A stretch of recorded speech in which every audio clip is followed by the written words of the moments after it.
We there? Yeah, we're live. All right. Hello, everyone. Welcome to another episode of TOPT. My name is Larry. Law. Sam. And Lionel, and this is where we talk One Piece and anime. Woo! Episode 230. What up, guys? How are you? Hello. Lionel's not here for those that are upset because Lawrence got him sick. Yeah, you was a sick one last week, right? Yeah. What'd you do, bro? Terrible. You know how weak his immune system is. I do. I honestly do.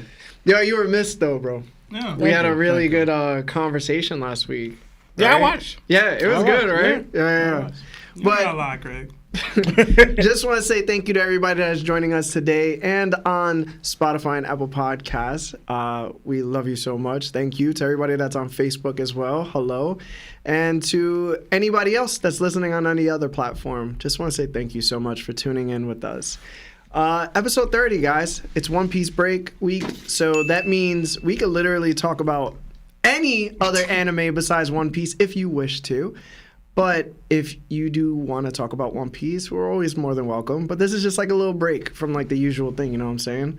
For today's agenda, we will be live reacting to the latest One Piece episode. I felt that it was right. Vegapunk's message is still being read out. I watched last episode just to hear the message, and it's a different take I have now than I did before. Yeah, because he explains it differently than he does in a manga, because it's like different, wording. Mm-hmm. But it's pretty interesting. I have a little off the dome theory. Okay. I don't have anything prepared, but it's a little different. But anyway, if you haven't liked the video, please do. We're trying to get over 1,500 likes. That's always the consistent goal because it just brings in massive amount of views afterwards. And also, if you have any opinions, you're more than welcome to join the Discord. We may get to calls later today. So if you want to talk to us, ask us some questions, or even just spit some theories and you want us to hear it or anybody else to hear it, you're more than welcome. If not, listen, man, I know you guys be doing those super chats. You don't need to. But when you do, just know they're very appreciated. And we can really just use a like. So we just want to say thank you. And thank you for just wanting to support us financially. Okay? But other than that, Seb, let's say what's up to chat. Let's read some super chats. And then you want to go into your theory afterwards? Yeah, I can do that. When do you want to do it? Sebastian has a theory, he said. Yeah, just a little baby theory. I've teased it a few times. It's about Bogard. Hopefully y'all will like it. What? We still got Bogard? Lord? We still got Bogard. We still got some. I still am holding out hope, man. You know me. I'm the 1%. Bogard lore go crazy. I see a bunch of people in here. I see Villain D Juice, Saif Albinak. I see Mamba Kid, Thrashin, Xavier O'Dilly, Courtney Marie, B Cash, Brown, T Dubs, Twilight Straw Hat, Riasat Chowdhury, Dark Yonko, Shonen Showdown's in the building. What's up, Shonen? Dizzy BBL, Trafalgar D Jenny, AXM, John D Water, Titan Black, Monkey DJ, just so many. We really appreciate y'all being here. Like Larry said, please like the stream. If you haven't already, it does help with the YouTube algorithm. But I'll get to some super chats now, real quick, and before we get into the theory and the watch party or whatever. Yeah. We got 18 AED from Saif. I'm not sure exactly what currency that is, but thank you. It says, Twins, I need your take on this because the Rock's glaze has gone too far. Larry said he thinks Rock's base form can 2v1 Roger and Garp. Thoughts? I think he was here for this. Lionel was. Lawrence wasn't. Oh, okay. No, I don't think Ross can do that. I believe, I've been saying it time and time again. I've been hinting it out the show that Oda has been showing them three singled out for a reason. So I believe that I don't know if the right word is relative, but all their strength, like Garp, Roger, and Rox, they're around the same level. They're equal to each other in a way. So I don't think for any of them, if it was any other which way, that one of them could take each other out while fighting both of them at the same time. That's not what Oda showed me. So that's my thoughts. I can agree with that. I do think Rox seemingly is stronger than them at that time. But, I mean, Larry already expressed his thoughts, so I don't know if you want to elaborate, but... Yeah, I guess for people that are watching for the first time, I was stating that rocks are stronger than both because the type of strength that rocks is actually getting from Emu happens to not be a hockey buff, but it happens to be a physical buff. So in return for one's life, Emu says, "Thy give immortality," which is basically regeneration. With that also comes size and power. And when you can't really take somebody down because they're physically incapable of being taken down, therefore, that just means that they're physically stronger. When it comes to hockey has been stated that you have to have, one, a calm mind, or have some type of control over yourself in your own will in order to exert it in specific ways, such as future sight, which Mihawk called out to Luffy, and also Katakuri called out to Luffy. So, since Rocks wasn't in control of his will, he therefore was weaker in strength, but not defense.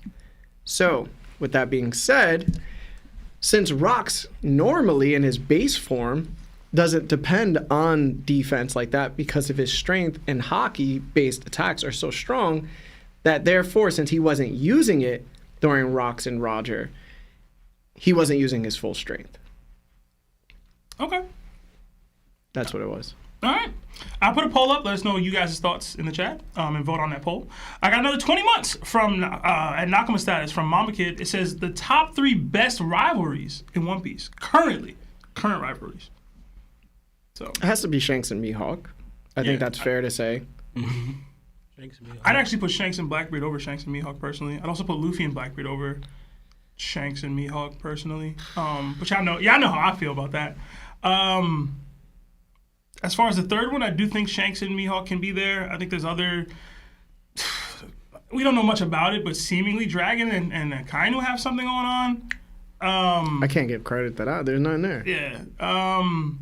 It would have to be Roger and Garp. Shanks and Mihawk. Are they saying currently right now? Yeah, current One Piece, like right now. We actually don't have much rivalry. I'm just thinking all time. Mm-hmm. I'm not thinking right now. Right now, it could be anybody, and it would hold weak. Mm-hmm. Okay. In my opinion. Do y'all have any other rivalries that haven't been named yet? Because I was gonna go Kainu and Aokiji too. Honestly, if it counts, you could argue Loki and Shanks. There's definitely beef on one side. Exactly. This dude has a grudge against him. Mm-hmm. Okay. Yeah, let us know what y'all think of the top rivalries in One Piece right now. Luffy and Kobe. I thought about it. Hey, man. Listen, man. Hey. Mm-hmm. Vegapunk and all the other Joy scientists? Boy and Emu. No. Still. It's still me. It's still me, never bro. Generational. Generational, bro. We got another 5 from Rocks D. Bikash. Have any of you read Ao Ashi? Also, what are your favorite non-crew moments? Mine is when Dadan hits Garp after Ace's death, and we get Makino's flashback. Is Ayashi that boxing anime? I don't know. Or a baseball anime? I don't know. I'm not familiar. I've never heard of it. Yeah, it looks like a soccer anime? Never even heard of it, bro. I ain't gonna lie to you. Yeah, I've never heard What's of it. the question regarding that? Have we read it or watched it? No. No. I'm not that into soccer in general, but if it's good, let me know. I'm definitely down. I think I saw Lionel catching a few episodes. But... That might be Blue Lock. Oh, there you go. Yeah, that's the Blue Lock is the more popular one. Yeah. Okay. Maybe, maybe it was that. So sorry about that. Favorite non-crew moments. Non-crew moments. So non-Straw Hat crew. Non-Straw Hat crew? All of Marineford. I ain't gonna lie to you. I love Marineford. Roger laughed. Odin's boiling. The entire God Valley flashback. Like, there's so much for me anyway. It's his favorite though. Yes. If I had to pick one.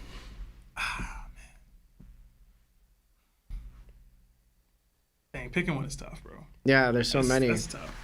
I'll go with Roger laughed just because I really did enjoy that when it came out. Yeah, that's a good one.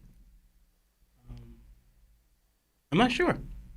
Yeah, I'm not sure either. Yeah, let us know y'all favorite non-Straw Hat Crew moments. I was trying to think, but I'm just like... Listen, y'all have to have something for everything, man. Just, Another 42 months at Yonko status from Twilight. It says... We back, Nakama. Much love as always. 42 months is crazy, yes. but here's to many, many more with the best community/family on the internet. Thank you. Thank you. Hashtag Sims for Seb. Hashtag Larmu. Hashtag Milkman Law. Hashtag Lionel Is It Real. Hashtag Marv of Oz. Thank you, Twilight. And we appreciate all that you do, bro. Yes, I know we tasked you with the timestamps. Yeah. You don't know how much we appreciate that, bro. Yeah, can we get W's in the chat Seriously. for Twilight? Seriously. Doing the timestamps, man. Yeah, and Kirby too, man. Kirby as well. Yeah. Thank you, guys. Yeah. Another 2 from Resat. It says, what's a manga/anime you regret watching/reading? Oof. Regretted? Regret is tough. I guess you gotta to regret it. You gotta view it as like a waste of your. Yeah. The community gonna come for me for this one. And Larry, you might remember this. What? Me and you made a trade for this, and I just didn't enjoy it. What? JoJo's Bizarre Adventure Season 1 or Story 1, whatever it is. It just wasn't for me. Yeah, it was part 1. Yeah, part 1. I traded Vinland Saga, so I was like really, really hyped to get Larry to read or watch Vinland Saga, and he seemed to enjoy it. I think you liked Season 1. I like the Season 1. I don't like Season 2. I did not care for Season 1 of JoJo's. I know that it gets better. People tell me like peak is there within the realm of the story. I just was not feeling part 1. I'm gonna try to do part 2 at some point. I just was not into it, man. So. I don't know if it's a full regret. I remember thinking, I traded Vinland Saga for this, and I was tight about it. I remember that. So I have one, but no one's gonna like my answer. I'm gonna get a lot of heat for this. You're gonna say Naruto. Don't say Naruto. I am gonna say Naruto. Oh my god. Regretting Naruto, bro. Dude, it had some highs in there. Like real highs. That I know you like. I grew to dislike Naruto so much. That's so crazy, bro. I grew to dislike it so much. Come in a little bit more, Lawrence. Yeah. Yeah, you're like... No. I mean, yeah, to Sebastian's. Okay. Yeah. Yeah, I knew he was gonna say it, bro. I did not vibe with that anime at all. I thought Rock Lee would be like the thing that saved And I heard what you said. I said last time when I wasn't here about the Rock Lee thing. One, that was Lionel. We didn't say that. That was you? Yeah, I think it was me. I didn't say it this time. Oh my god. I usually say it though. Yo, listen, bro. In general, Naruto's a tough choice for that, bro.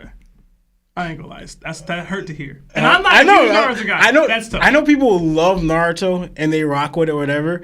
But if I could go back again and choose a different manga and not read again, it would not bother me. I'll tell you right now, to the point where Lionel would sometimes be watching the ancient Ninja War, or I don't know if it was ancient, but the Ninja War and everything. Yeah. I don't even glance at it when he's watching it.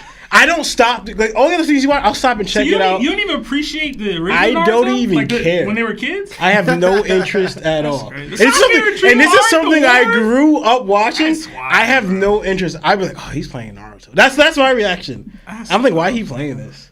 I grew to dislike it so much. Not even the Ultimate Ninja Store games? Dude, remember? We had fun with that. Because this is before. This is before One Piece. Remember I said, I kept complaining about it. I said, it's a problem with the anime I'm watching when I can't have a main character in there. Remember I kept saying that? Favorite character. Yeah. While watching Naruto, I couldn't find myself having a favorite character in it. I didn't like anybody. Hey, man. Shout out to Naruto and all it did for the anime community worldwide. It wasn't for me, y'all. It wasn't for me. Do you have one, Larry? Do I have one? I think I do, but it's kind of unfair. I'd probably say Dragon Ball Super, bro. Okay, I'm not mad at that because I'd never actually tapped in, so I basically refused to tap in on that. So I would say I regret watching it, and I regret reading it as well.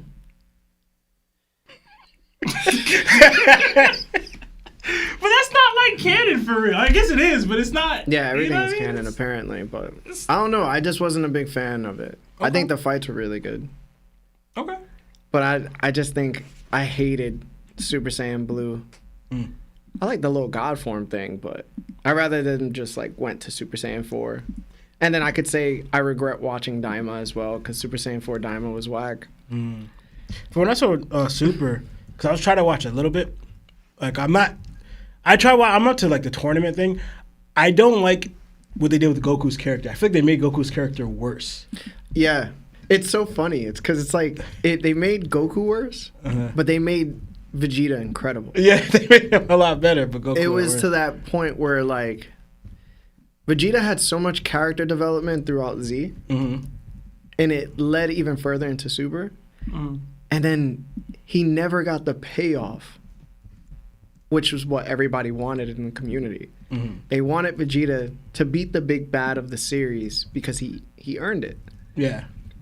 And then, you know, as always, Mickey Mouse Goku happens to come out of nowhere and repeat the same formula of doing something incredible that he's just never done before and somehow beats the bad guy. Meanwhile, everybody else just sits on the sidelines and watches him. Okay. Yeah. I had another one, but I don't want to linger too long. Fooly Cooly was another one I didn't like too much. Oh my God. I know you love that one. Yeah, golden. Only 9 episodes. And I didn't enjoy a single one. Fooly Cooly. I gotta watch it as an adult. As a kid, I was like, this is stupid. I think you'd appreciate it. Maybe. Yeah. Another 2 from Dark Yonko Gaming. Always a good Monday when TOPT is involved. Hashtag BBC. Thank you, Dark Yonko. Another 10, and let me know when you want to cut to. Yeah, whatever you want. Another 10 from Dizzy BBL. It's hearts to the podcast and crew. I know today is about episode 1150, but please give your takes on the opening scene of 1148 of Joy Boy falling with wings. I'm leaning towards he may have been a Lunarian. I'm not familiar with that visual, so I don't know if we can. It's probably in the opening of the episode, but we did. I think I did see that, but I don't think it necessarily means Joy Boy is a Lunarian. But if you could theorize, like, why would they do that?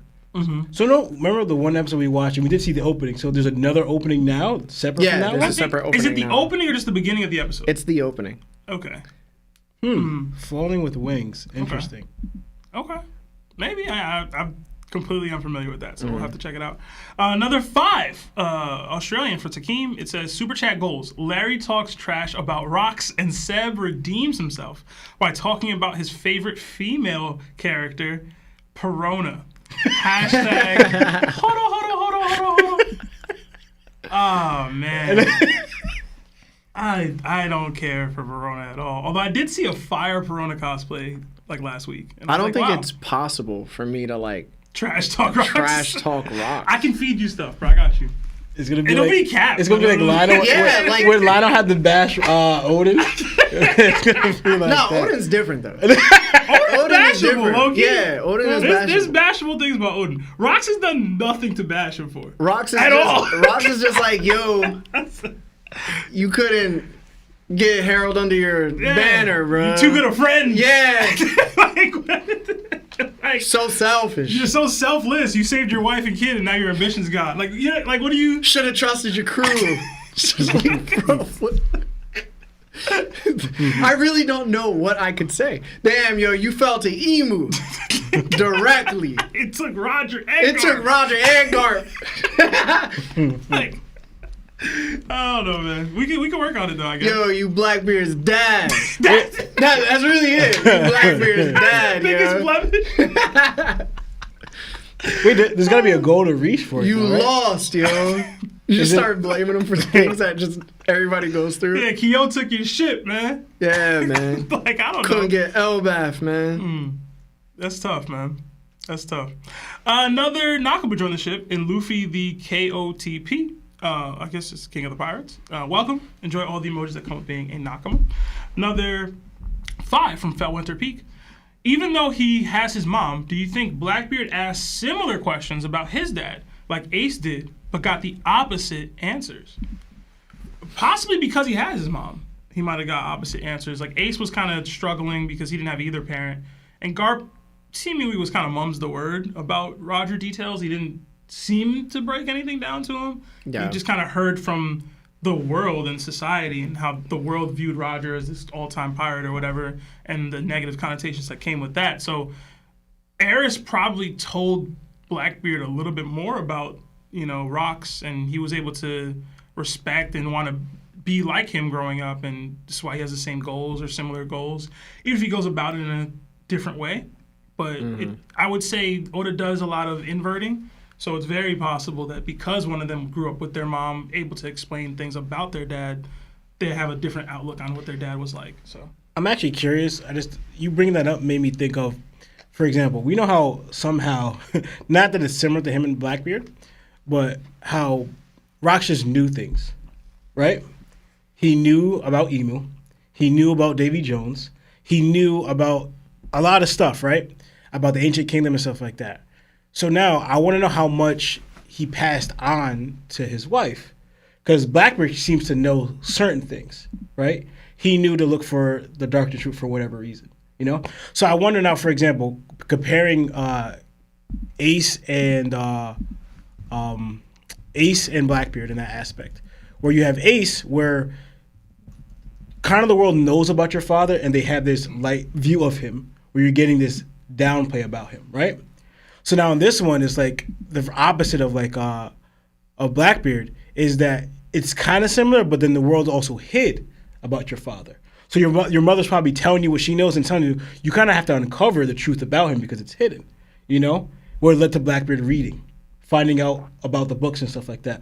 Where Ace, all about your father's in the light, but they view him as this. None of it's the truth. None of it's the truth, you know? Where Blackbeard has to uncover the truth, but also what your mom told you. So it's a little different aspect here. I think why it will probably lead to what Blackbeard knowing a bunch of stuff, seemingly, you know? That we don't fully know what Blackbeard knows, but he probably knows more than we're letting on because of the way he's moving, right? Where Ace knew absolutely nothing, just off hearsay about the untruth about his father. I will say a couple of weeks back, I don't know if you guys remember, I did the inverse parallels between Ace and Blackbeard and their fathers and their relationship. I kind of wish I would have waited a little bit now to kind of highlight some of the stuff we just talked about here into that analysis, but it is what it is.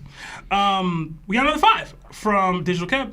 Have y'all been watching the new season of One Punch Man? It's probably the worst thing my eyes have ever seen. Oh my God. Hashtag Mexican Larry tags. Hashtag best book club. I haven't watched a single episode, but every like 2 weeks or so, Larry will send me something and be like, "This is why I'm never watching this," and this is they should have just never even created it. It's like, I don't that care. bad? It's bad. It looks terrible. Is that because I saw the thing that Larry sent when he said before, they did not do justice at all. Yeah. They did not deliver. It's tough. That's heartbreaking. Because some of the best artwork in manga is the One Punch Man manga. Like, Yeah, some of it the is. best, like, widespread. drawn wide, scheme. yeah. So for them to try to adapt that and not put in that same effort and energy and masterful work, it's just tough, you know? Yeah. Yeah.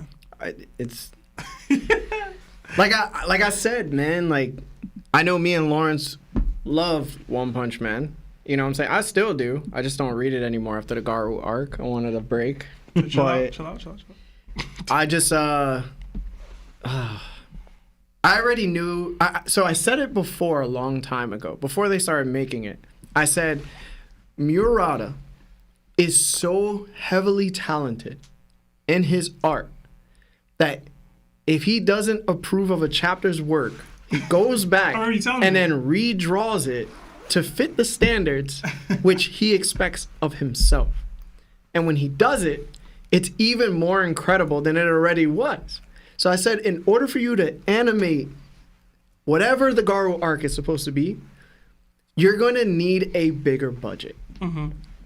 One Punch Man Season 3 has been an awful lot of a mess that never deserved to be created. And this is why when you go into an anime or a manga and you see what you have to take on, you have to say to yourself, can I live up to this? And if you can't, you don't do it. Plain and simple. You just don't. And if you look at the manga and anime comparisons, bruh, it's beyond terrible. Like I think fan animation does a better job than the animation of a actual studio. So what do you want? You want them to like stop mid-season and just like start over? Like, Yeah. Stop it. Stop it. Remake it. I'm gonna tell you straight up. Like whoever was put in charge, you should have never done that. You should have, because they have time to look at. So the anime episodes are already created. Right. The season's already done, most likely. Right? It's already done. You have time to look at this and go to yourself, yo, is this? If not, then we can't do it. Don't put it out. Just Yeah. we'll go back to the drawing board and figure it out. But It's we can't so put this bad, out. bro. Like, they don't even animate things. I saw the sliding with Garu going down the hill, and I was like, oh Yeah. no. I was like, if that's what we doing, I'm out. That was like 2 months ago I saw that, and I was like, if that's what's happening, I'm out. He's walking down the hill in the manga, but he's sliding, not moving his arm, his eyes, his head. He's like Bison. He's just like sliding. And it's like, yo, I know y'all see this, bro. It's bad. And it sucks because I know that there's animators who animate the show, and they're putting as hard of a they're putting out as much of a effort as they can with as little as they have.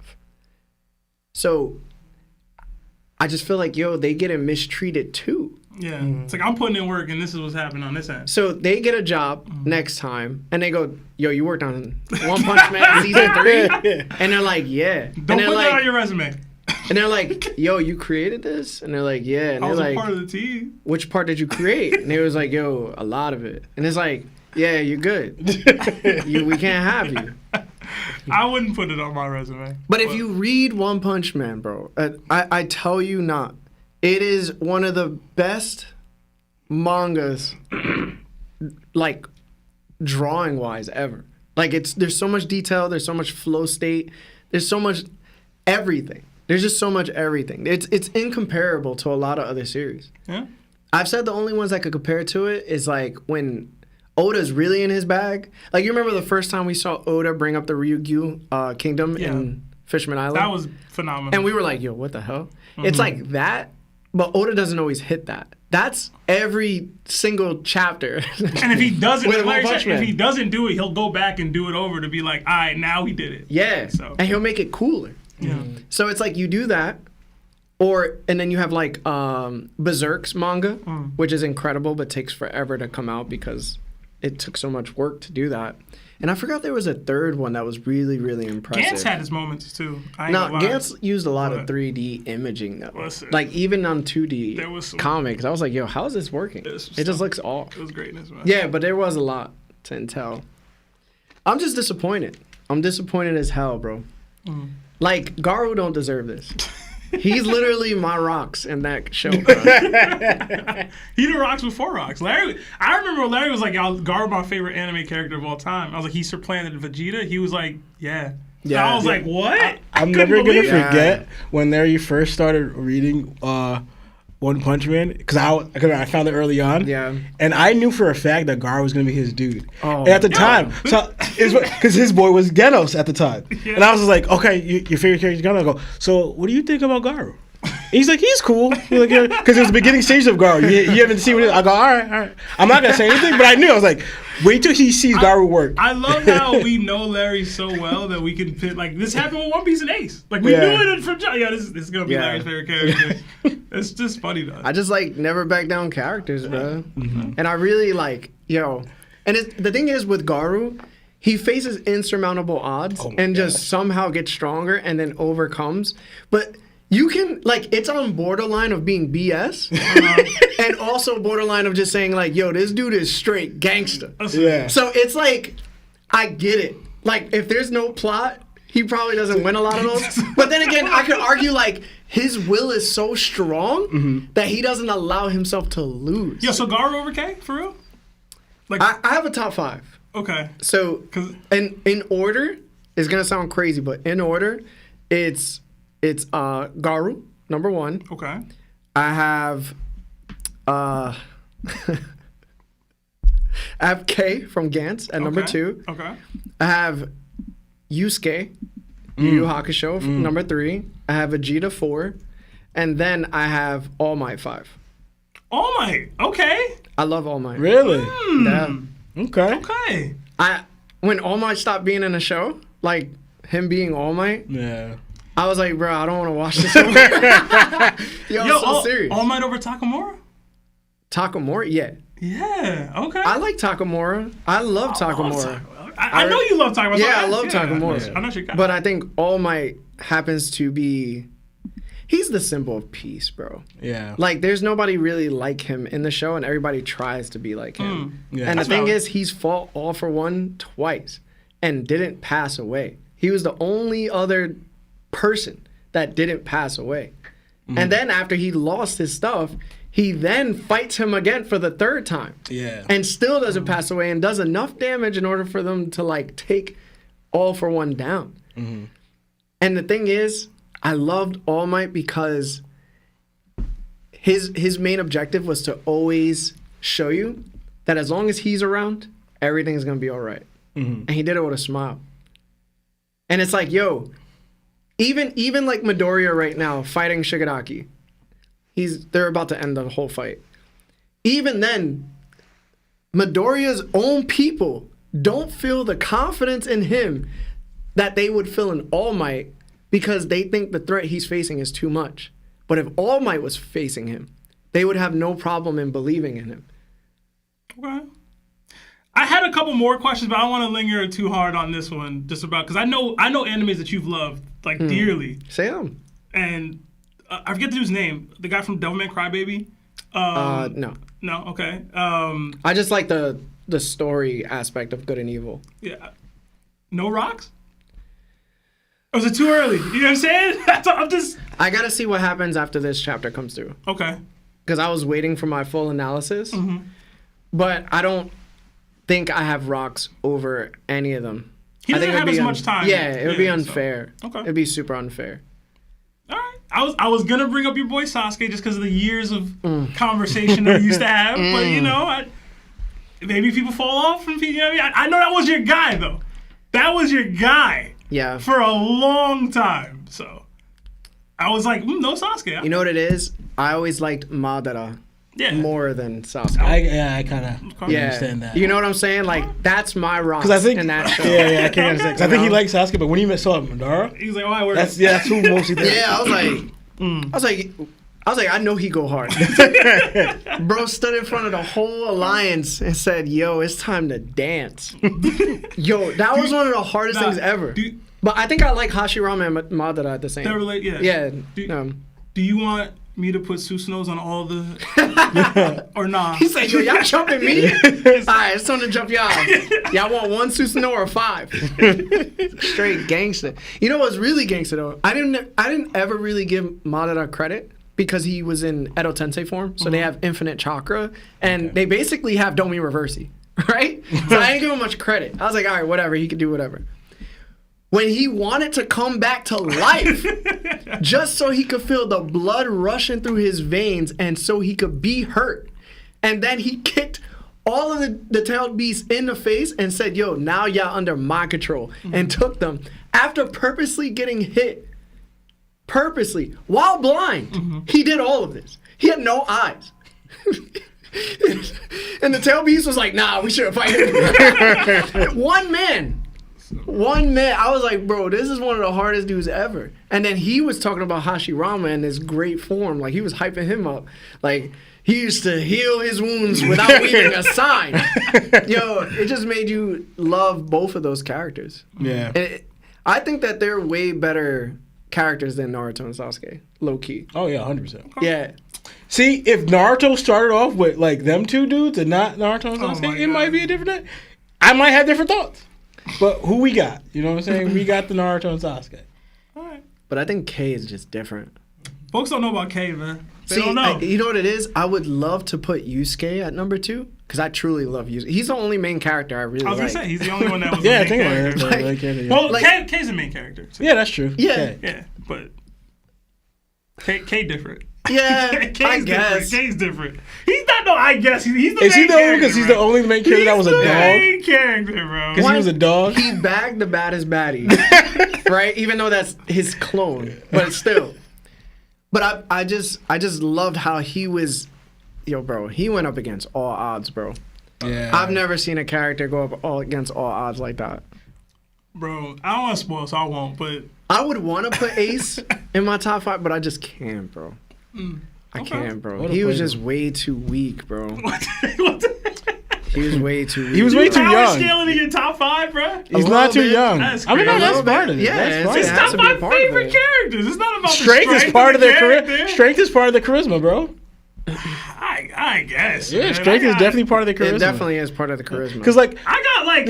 When I kind of believe, where, for example, Garu, it's like, oh, this is going to be Larry's favorite character, I think it was when when he was like fighting all the other heroes, right? Oh yeah, and protecting the little kid. And my God. the Gatling, So good. The Gatling, he was like, he's trying to tell him, good. don't shoot because, yo, dude, there's a little kid back here, and they wouldn't listen to him. He was like, all right, just focus. And he focused. He was like, I was like, when I was reading it was He like became your favorite character then? That's what I know. That's what I believe that he was hilarious. That's early. Not in the layer. That early for Garo? That's why he would be hilarious. But you're not looking at the aspect of it. Yeah. No, I respected it. I loved it. He didn't want to be a hero. Forced to be a hero. And he was treated as a villain by the good guys, even though they were being the villains of the story. So it's like a coin flipping on its head continuously. No, I got the and then he was like, yo, I'm so outmatched because I'm also hurt. Yeah, he's recovering. He was like, yo, I am recovering from a previous fight that I was struggling against. And then getting shot with poison arrows. Like, it was, he was growing in that fight when everything's, the thing is also, too, he parried every single Gatling bullet. Yo, with his bare hands, and said, "Yo, I don't think I can do this." So and then again, did it. It's y'all's list, right? I'm respecting of all that. That was enough to place him over Takamura to you? Takamura has like, right, put it this way, right? Takamura is awesome. His fight against Eagle, amazing. His fight against the dude that was from New York, Hawk, also amazing. Any other fight outside of that, I technically don't remember. You know what I'm saying? Like, I'm not saying it as like a knock on Takamura. I'm just saying he didn't have the moments where I was wowed. Okay. Yeah. And even against Eagle, right? He knocked Eagle out, and he didn't know he knocked him out at the end of the fight because he was unconscious when he did so, if I remember correctly, right? So it's, for me, I'm just like, Garou was conscious. Garou, if he went unconscious, came back consciously and decided to push through anyway. There was just too many moments for me to say, yo, this guy just never quits, and somehow he finds a way. Now, that sounds like Luffy, right? It does. Yeah. But Luffy is so plot-driven, it's crazy sometimes. Where Garou doesn't feel plot-driven. Yeah. He literally looks like he fights to win, and when he does fight to win, he gets stronger throughout the fight. Yeah. And that's the difference. See, the difference is because they talked about like Garou's like skill-wise, right? His skill, his talent, and everything, and his adaptability in martial arts, right? Talking about how it makes it so dangerous. When you're reading and you see Garou going through all this, you believe that he's overcoming this not by plot, but because of like his own strength, his own skill, and learning and adapting. Because if he doesn't, because even for example, his fight with Tank Top. Right? Yeah. He was getting beat down. Yeah, yo, he's getting beat by destroyed by Tank Top. But it was just like, because Tank Top didn't finish him off, the fight grew on. He was able to learn and adapt to his strength to finally counter it and then end him. Yeah, and Black Metallic, I think his name was the super big black guy. What was his name? Dark Shine Alloy. Dark Shine Alloy. Yeah. Even that fight, bro. He was like, yo, if this dude hits me, he's gonna break all of my bones. And then next thing you know, he's just like, yo, I gotta find a way. I read that as plot when I read it. I was like, they need him to be stronger than Darkshine. There was nothing that he had in his kit previously that had him stronger than Darkshine. And out of nowhere, he's tapping into pieces of himself that are stronger than Darkshine easily now. And I was like, no, what they said. You didn't see when he was fighting him? He starched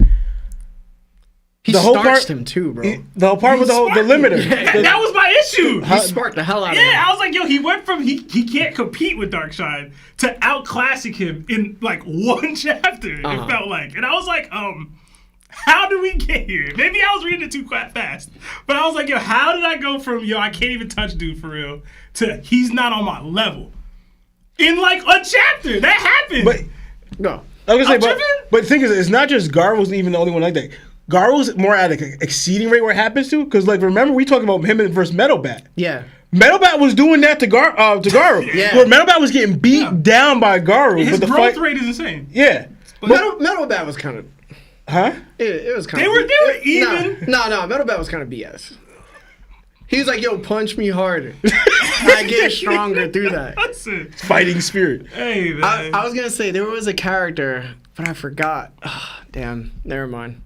But hold on. Do you have a top 5? Is it like Sanji, Neji, no. Blackbeard? No. Oh man. Do you have a top 5? It varies. This is a variation every couple weeks, but. Oh, I forgot what I was gonna say.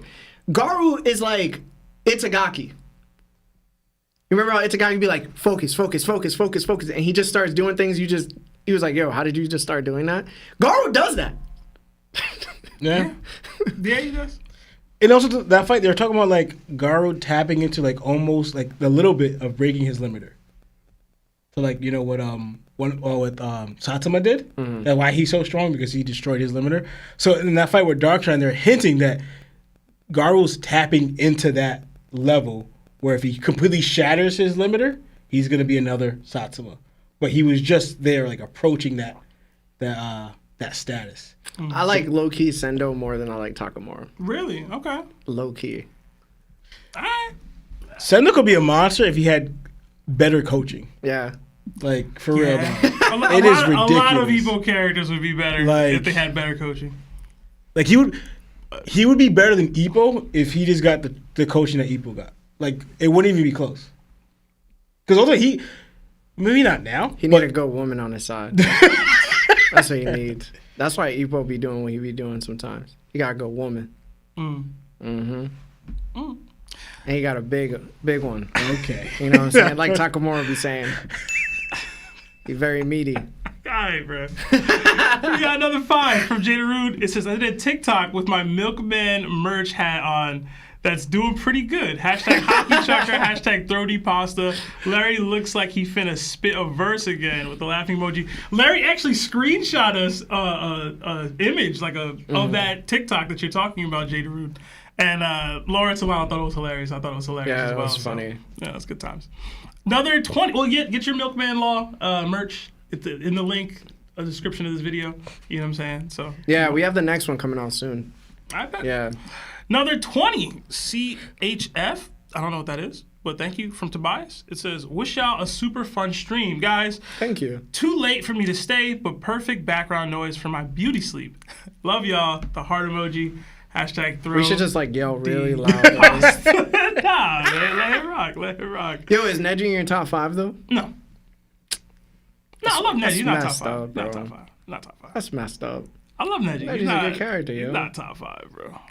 That would be crazy. Come on, bro. That would be crazy. Really? Yeah. I love Neji. He's nowhere near the top 5. He wears a skirt and everything, bro. He's nowhere near the top 5. That's my guy. Listen, you can say what you want. That's my guy. He's not anywhere near my top 5. Is Sanji in your top 5? If he is, he's 5. But I don't think he is. Blackbeard in your top 5? No? No. My top 5 is like, it has like Aang in it. Aang? Yeah. Like light. Okay. You know what I'm saying? I thought you were a big Korra fan. No, I'm joking. I like the series. Oh, yo, man. low key, yeah. Amon in my like top 10. Amon. Hey, man. I loved Amon, bro. He was my phone wallpaper when I was watching it. I was like, yo, he go hard, bro. Another 20 from Shonen Showdown. It says, my goats. Love y'all. Random question, but do you think Nami will become a Conqueror's hockey user? Oh my God, Rob. No. And I did see the video y'all and Captain Nika and them boys had out regarding Nami and her Conqueror's hockey showing that Jinbei highlighted. I don't see it, bro. I'm with a lot of stuff in the series. I don't see Nami as a Conqueror's hockey user. Only as Oda's been writing it, was it the gag? Yeah, it's a gag. As a comedic relief. It's comedic relief, 1,000%. Yeah. It can't be more than that. Exactly. Because if you give her Conquerors, then Usopp has to have it. Or any of the other weak trio. A lot of people would probably have to have it. It's like if she got it, but like Robin didn't. You know what I'm saying? It's like, it's crazy. Yeah. It's a gag, y'all. It's a gag. But thank you, Rob. If y'all haven't already, love Rob. Tune in to Shonen Showdown. That's the boy, the Shonen Syndicate, and that's our CEO, man. He pays the bills, so he cuts the checks. Yeah. Another 10 from C. Christopher. It says, big love to y'all Anikis. Great peace thinkers for real. How would y'all feel if the ones to break the red line are the island whales, with Luffy Shirahoshi using the voice of all things to command them? Thanks. That's a very interesting way of looking at that. I don't think they'd be able to do it. Even all together, bro. They'd have to have like hockey. Yeah, I was thinking to break the relationship, I think you would need hockey. Can she give Fish hockey? And who give Fish hockey? Shirahoshi. Oh. She has like her own type of Domi Reversey. What if she could just like, because she controls their wills, right? What if she just like willed the fish to do something? How many island whales are there? Is there like 1 million? It's Like, not you more- know what I'm saying? I don't think it's more than Sea Kings, right? I don't know. I think the Sea Kings will have a better chance. They're monstrous. Yeah. Yeah. Those whales though, they kind of like fragile, bro. They big, but Was it Laboon? He was smacking his head against the one of them. yeah, he was and just throwing. and his he was dome getting against scarred. it. He was getting scarred up, right? Mm. So it's like all of them doing it, they're all just gonna get scarred up. Yeah. Mm. Yeah. We got another Nakama join the ship and rocks the Inferno. Welcome. We got another 2 from Franco Cervantes. Horty and Jinbei versus Katara from Avatar. Katara no diff. I'm going. She could bloodbend him. She ain't never fought anybody with hockey. I don't know how much. Is it because both of them like use water and can attack from the inside? Because Fishman Karate can not in a sense do what bloodbending is, but he can attack a single point inside. Is the moon out? Because if the moon is If out, the moon's out, then yeah, Bloodbender, Katara, yeah. bro. I'm gonna be real. No, she could do it without the moon. In her later years, when we go to Korra, she was known to be bloodbending. I don't remember that. Amon and them were bloodbending. She was bloodbender without the moon. I don't remember that. Yeah. Katara? Yeah. Aang's girl, right? Yeah. Yeah, at the end of the show. Am I tripping? Yeah, during She was Katara's era. No moon. Yeah, no moon. They became able to do it without the moon. Yeah, they were doing. Peep name. When, who was that dude that was on trial? And then he ended up bloodbending. It was Aang. Amon's dad. Amon's dad. And then he had to use the Avatar state to go out of it. There was no moon. Yeah. But that was Amon's dad. Who? Well, I guess Katara. Yeah, I was gonna say, who you thought were teaching him to bloodbend at a certain point? Had to be her. So I want to know then. So like obviously, what's able to stop that is the Avatar state. What do you guys think that to like a really strong-willed person? They ain't doing it, bro. You don't it's think so? Katara, bro. For sure. So I think a Congress. They're gonna be fish sticks, my boy. because I'm thinking what? Because like if you want to compare, It's Jinbei, right? Like, cause look, if you want to compare, Doflamingo's ability, Soul's on controlling people, right? But you can kind of stop it with your will. So to me, I don't think bloodbending is stronger than that string ability. Listen, bro. But then it's a debate whether Jinbei would be able to break out of that himself either, though. Like I don't know that he would. I'm gonna make both of them men straight. That's what Katara's gonna say. Oh my god! That's what Katara would say. I'm making them both men straight. You're gonna feel what I feel every month Okay. before I went into menopause. We gonna move on. What is that? We moving on. Another 5 from Yee9053. Seb said Joy Boy over Emu. Larry was acting crazy, but just cause Emu won don't mean he's stronger. Just like how after Kaido beat Luffy, Kaido's still stronger. Well, Luffy beat Kaido, I think he meant to say. But Kaido's still stronger. Yeah, I mean, we don't know the circumstances by which Emu was able to overcome Joy Boy. It could have been a straight up defeat, could have been something else. We don't know yet. I don't know if y'all know, or you specifically, he was in part using that to troll me because I've said Rox lost to Roger. So he's like, oh, he lost. Therefore, he's weaker. So you got to know the lore behind some of these conversations. I was just about to say it too. You got to know the lore. I understood what you were Yeah. saying. We got to know the lore a little bit for some of them. Another 10 from Chupa. It says, what's up, Nakamas? Hope you guys had a wonderful weekend. Want you to ask you guys, of all the Elbaf / God Valley, what is the one chapter or panel you're looking forward to be animated the most? # No Hockey Chuck November, # BBC.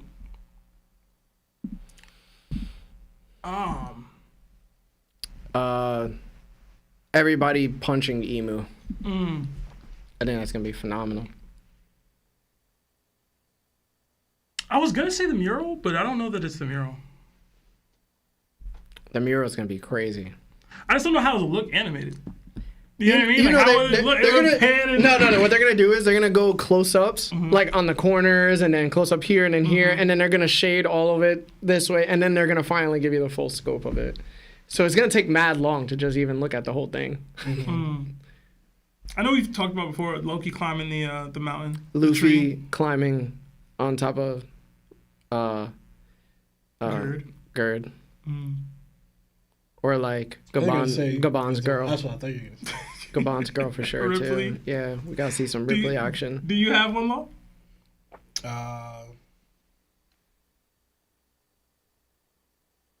You can say no, bro. You guys kind of said most of the stuff, like mostly the real, not the nonsense stuff, but like the real stuff. I want to see that building. That's apparently three millennia old. I want to see what that'd be like. I want to go into the library too. Yeah, that one page. There's 2 pages. Not 2 pages, but there's 2 panels that I'm thinking of just off the top.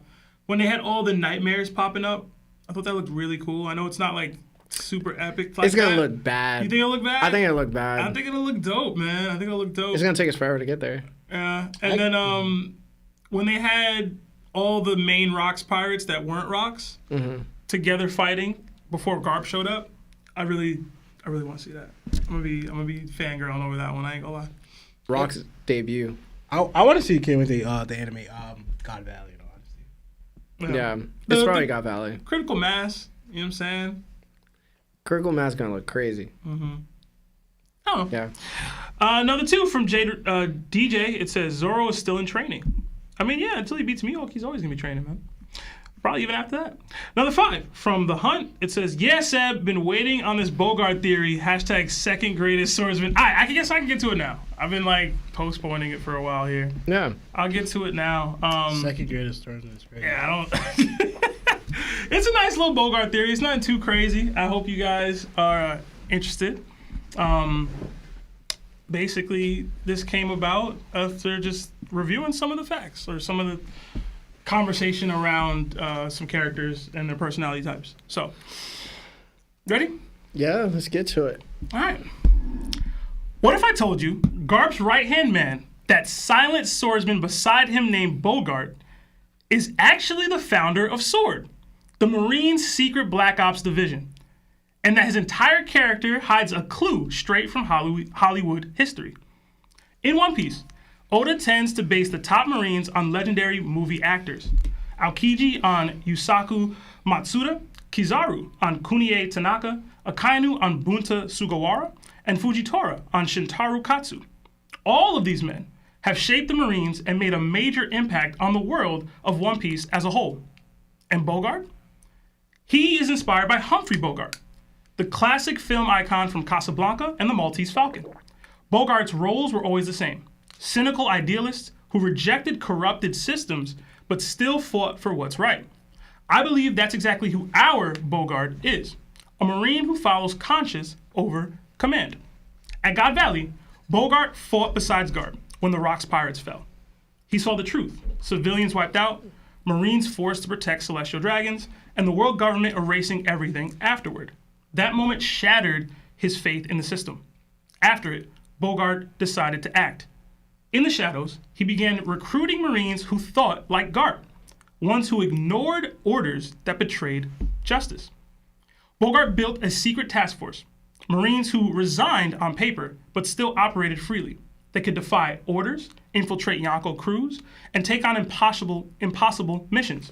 No rules, no masters, just justice. And he named it SWORD because while the Marines act as the shield for the world government, SWORD will become a blade for the people. One serves control, the other serves conscience. Members like X-Drake, Kobe, and possibly even Aokiji all carry that same fire. Garp's moral will and Bogart's discipline. So while Garp became the face of moral justice, Bogart became its architect. Now some might ask, why not Garp himself, or even Sengoku? Well, Sengoku was far too busy serving as fleet admiral, a man bound by duty, bureaucracy, and the weight of the institution. Even if he had the ideals, he didn't have the freedom to move in the shadows. And Garp? It's just not in his nature, in my opinion. Garp is more like Luffy than anyone else. Loud, direct, and allergic to hierarchy. He's a man who fights with his fists, not with paperwork or secret ops. The creation of an underground commando unit simply doesn't fit his in-your-face temperament. But Bogard, Garp's most loyal, quiet, and calculating shadow, fits the role perfectly. He's the kind of man who would turn Garp's chaotic ideals into structure, building an entire system around the freedom his mentor stood for. In chapter 1165, Roger asks Garp to join his crew. Garp refuses, not out of loyalty to the Marines, but because if he quit, no one would be able to protect the rank and file from the monsters like Emu and the Celestial Dragons. Garp knows he can't abandon the institution, because his very existence inside it is a shield protecting the world from true darkness, which means he could never have created Sword. He must remain inside the system. So Bogard created Sword for him. He modeled it after Garp's ideals. Sword operates by its own unwritten code. 1. Reject orders that betray conscience. 2. Act on moral justice, not political justice. 3. Defend the innocent, even if branded a criminal. And 4. Serve no celestial dragon ever. These 4 rules are why Sword members can move freely, even against Marine orders, are disavowed if caught protecting the institution from blame, and can infiltrate pirate organizations or rebel forces undercover. To the world government, Sword is a plausible deniability unit, but to Bogard, it's a rebellion disguised as obedience. So if Garp was the hero of the Marines, then Bogard was the architect of their rebellion. God Valley taught him that the system could never protect the people. Only those who disobeyed it could. So in the shadows, he forged Sword, a brotherhood of wildcard commandos, a rebellion of free men. While Garp took the spotlight, Bogard built the foundation. While Garp inspired the rebels, Bogard organized them. And as a tribute to the justice his role models stood for, and to his namesake from Hollywood. That's it.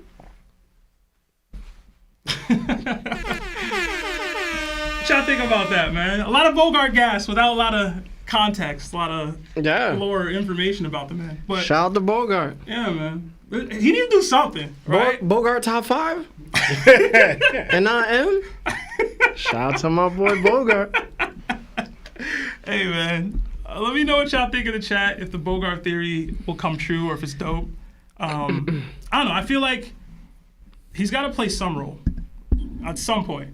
Hopefully. And I think a lot of it came from when I was talking to people about who they think created Sword. They were saying a lot of like Garp, Sengoku. And I'm like, to me, like, does Garp creating Sword sound right to you? That's not who he is. That's not his temperament. That's not what he's like as a person, like creating a secret operations unit. That's just not him. He's not organizing these people. But Bogard, we don't know nothing about the guy. For real. Like, and I always looked at it as Bogard creating this in Garp's image. Right? Like, Marines who would do the type of stuff Garp would do, but aren't Garp. Yeah. They still need some sort of structure. They still need something to cling to. They're not the strongest Marine in the history. You know what I mean? They need some sort of unit to give them guidance. So if I'm Bogard and I'm Garp's right hand, but I could never be Garp myself, how do I emulate that in some way? Right? So that was kind of how I looked at it. Let me know though. If y'all, I could be tripping. No, I actually kind of liked it. Okay. I actually liked it a lot. Will Oda write it that way? I don't know. But to me, it could kind of fit, like you said. Garp is not, he's not one to do that. It's kind of the point where I said before, remember a while back where I was explaining the difference between, like, even just Luffy and Roger, right? And how we got that whole explanation about the last island, all the poneglyphs and all that stuff from Roger, right? Saying what he needs to do and saying, and it wasn't from like someone else on Roger's crew, it was from Roger. And I was like, this is something we'll never get from Luffy. Luffy's not gonna break down to you, oh, this is what we need to get down to Laugh Tale. Luffy's not that guy. Right. Yeah. Right? He's just the guy, I'm just gonna go do it. Like, where Roger can make out the plan. Garp is similar in that way where he's just like, yo, I just show up. And I wreak havoc. That's like who Luffy is, right? So going to, I think where it fits Bogard. The only thing is, like, did it say that Corazon was no the first person of Sword? It didn't. People just said that because he was infiltrating a pirate crew at some point. Okay. Yeah. So that was my first thing. Like, wasn't he the first one? But it makes sense if he wasn't, right? Because I will say, what adds to your storyline, I was shocked when I first read that Kobe was part of Sword, right? And I was thinking in my head, because we all know Kobe's dream. You want to become either Marine Admiral or Fleet Admiral, right? But you're part of Sword. This is like you already handed your resignation to the Marines because of your standing and what you want to do. And I was like, how does that work? Yeah. How can you do both, right? But then you also have Garp saying that he's protecting Kobe because he views Kobe as the future of the Marines. And we hear Gus saying, am I the future too? But he didn't look at Gus that way. He mostly looked at Kobe that way. Kind of like Kobe's going to be the one to hopefully change the Marines to the image that Garp has. But Garp, he's like, I said before too, when I realized Garp's stance, and this comment he said to like protecting them is what I viewed Garp later on. So I said on the podcast too, what Garp is, he's the example of what the Marines should be. Nothing more, nothing less. He's like, Marines, we protect civilians and we fight pirates because their pirates are evil, right? That's what Marines should be. Not all that political sides, not being under the celestial dragons, what the world government has, all that corruption. He goes, no, that's not what the Marines are about. It's about doing our duty to save the world and protect civilians from pirates or any other force that is evil, disrupting the peace.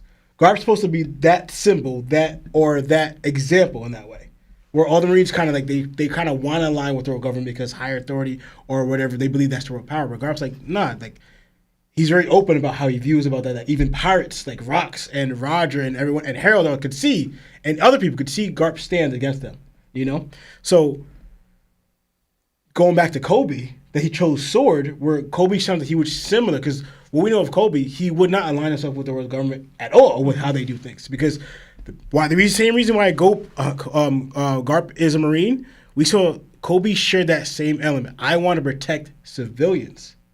You know, that is simply put, that is Kobe's whole like purpose. I want to save civilians, right, from pirates or whatever. You know, so I can see where Bogard playing that deeper role in that aspect of being not necessarily the mastermind, but putting it together, because we saw that Bogart respects Garp that much. Like that's almost like his not idol, but like that's the person he looks up to. It's like, all right, how can I give back to Garp what he's done?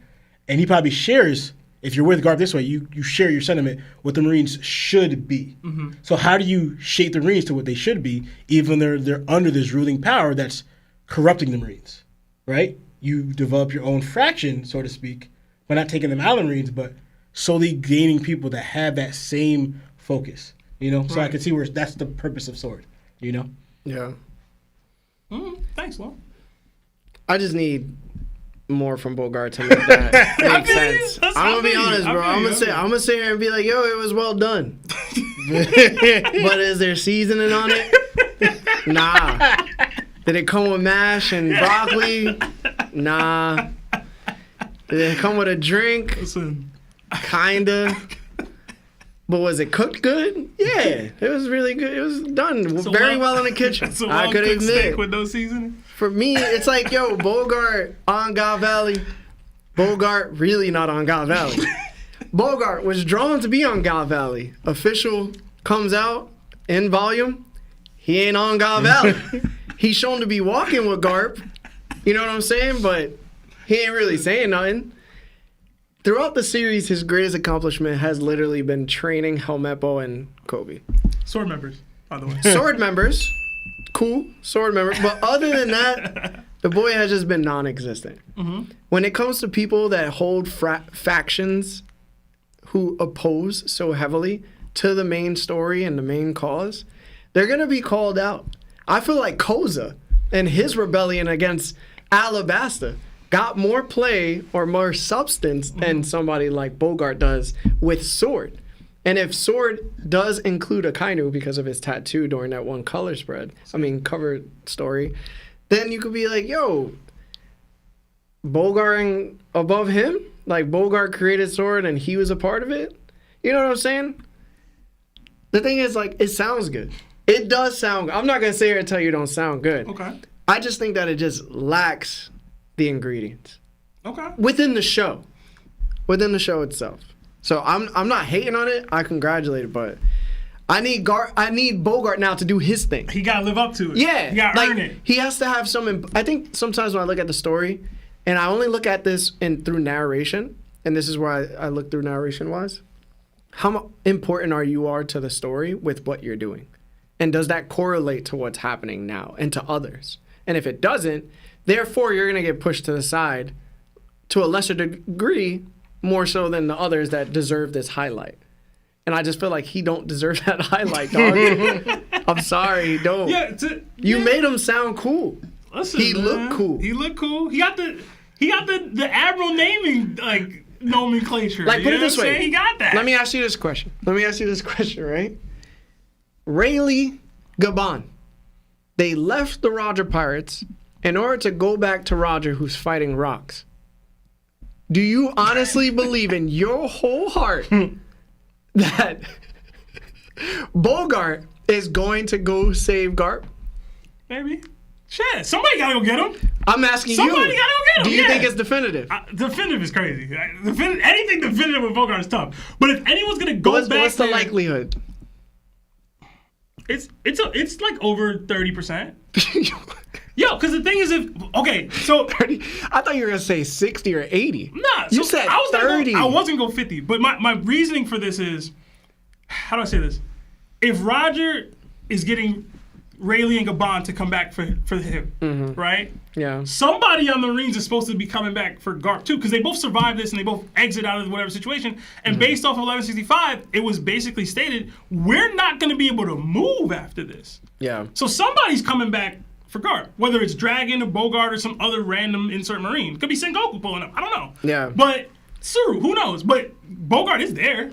Yeah, you're right. He should be that. He should. For them. I would like to think he's that. Same. I'll even go 60%. But it's Are you convincing yourself as it goes a little forward? bit, yeah. A little bit. Dude, it's probably just going to be Gabon or right. Just pick it up for it. Dude, same way where Luffy asked Zoro or told Zoro to save Smoker, and Zoro's like, what? He goes, he's not a bad guy.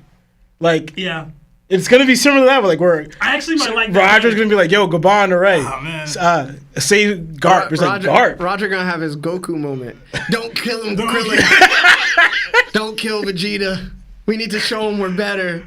Oh man! And then he starts beating up your son. Yeah, kill me because which does happen. I actually really like that mini parallel with Garp, Roger, Luffy, and Smoker here. Okay, so the chances now. It's back down to 30 something. It's back down, man. It's back down. You know what's crazy though? It makes it worse. I'm pretty sure Bogart has not one verse in the entire series. Like we seen him, not one word. Like we seen his face, but we haven't seen him say anything. He'd just be frowning. That's it. But my point is that it just doesn't seem to have that type of importance on his character. That's what I was trying to say. Like, that's fair. Yeah, I basically did this to give his character importance, if that makes sense. Yeah. Because I was like, why are we naming him after Humphrey Bogart, one of the most iconic actors in film history? If he's just some guy, which I guess that's par for the course with Oda. Yeah. But for every other person in that light within the Marines, at least, they've had significant impact on the story. Yeah. You know what I mean? So I was like, let me give Bogart something. This could be that something. He's as important as Hina is, bro. Oof. If we being real, bro. Until he ain't. I'm telling you, bro. Until he ain't. He's just as important as her, bro. I'd be surprised if he's even more important than Saul. Saul's a pretty important guy, bro. I know. But at this point, where you talking? Bogart should be like... I want him to be. Bogart should have been next in line for Admiral. Would have been nice. Would have been nice to see. I would like to see it. Yeah. But shout out to Bogart. Yeah, shout out my boy, man. All right. Do you want to get into the watch for the episode, or do you want to continue super chats? What do you want to do? Let's do like 5 more super chats. Okay. Yeah, I like hearing from the audience. Okay. We got another 20 from JD Como. It says, "Hey y'all, excited for tonight's episode. I find it interesting how conquerors have either been human or have ancient giant blood. I personally believe Kaido or Yamato have ancient giant blood, not Oni. People theorize that the Oni is just a variation of ancient giant's blood being diluted in a different way. Yeah. As far as the conquerors having it, like in that, like if that's what it is. Yeah, it's just like anybody that's big has conquerors, but that's not true. That's just that's not true. I think majority of the people who aren't of that nature, who are smaller, have conquerors. Yeah, we definitely see a wider ratio with the smaller people than the larger people, right? Yeah. Another 5 from Rox the Inferno. What up, Nakama? Y'all goated. Keep at it. Which duo in One Piece is more evil? Kaido and Orochi, or Doflamingo and Caesar? Hashtag he ain't got nothing to say. Hashtag free Doffy. He ain't gonna say nothing. More evil. Kaido and Orochi, or Caesar and Doflamingo?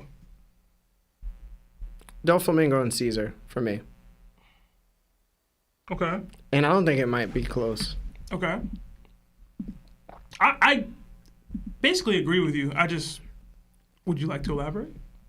Caesar was murdering kids. Kaido had no issue murdering kids, bro. No issue.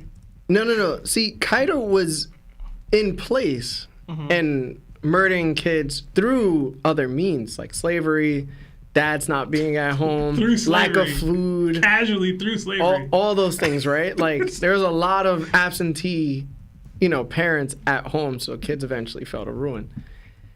But Caesar there giving them direct candy and murking them and then getting more kids and then playing them for fools as if he cares about them. And then he just murks them anyway. And then they go crazy. He's literally torturing kids through, like, manipulation. You know what I'm saying? No, I do. I agree with you. If you were to list the war crimes... And that's not even Doflamingo. Yeah, if you were to list the crimes for both of these men, like all four of these men, I think you'd have more of a racket on the Caesar and Doflamingo side. Doflamingo had a person in his crew who he directed to personally go and make toy slaves. And through that power, the memories of those people to their loved ones would be erased. So they would never knew that they existed. And he did that and laughed.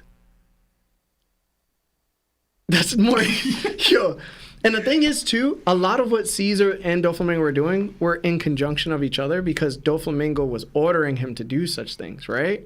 But Orochi would just go out on his own and just throw away smile fruits to Ebisu village because he just felt like they weren't needed anymore. And then the kids would be turned into these laughing fools.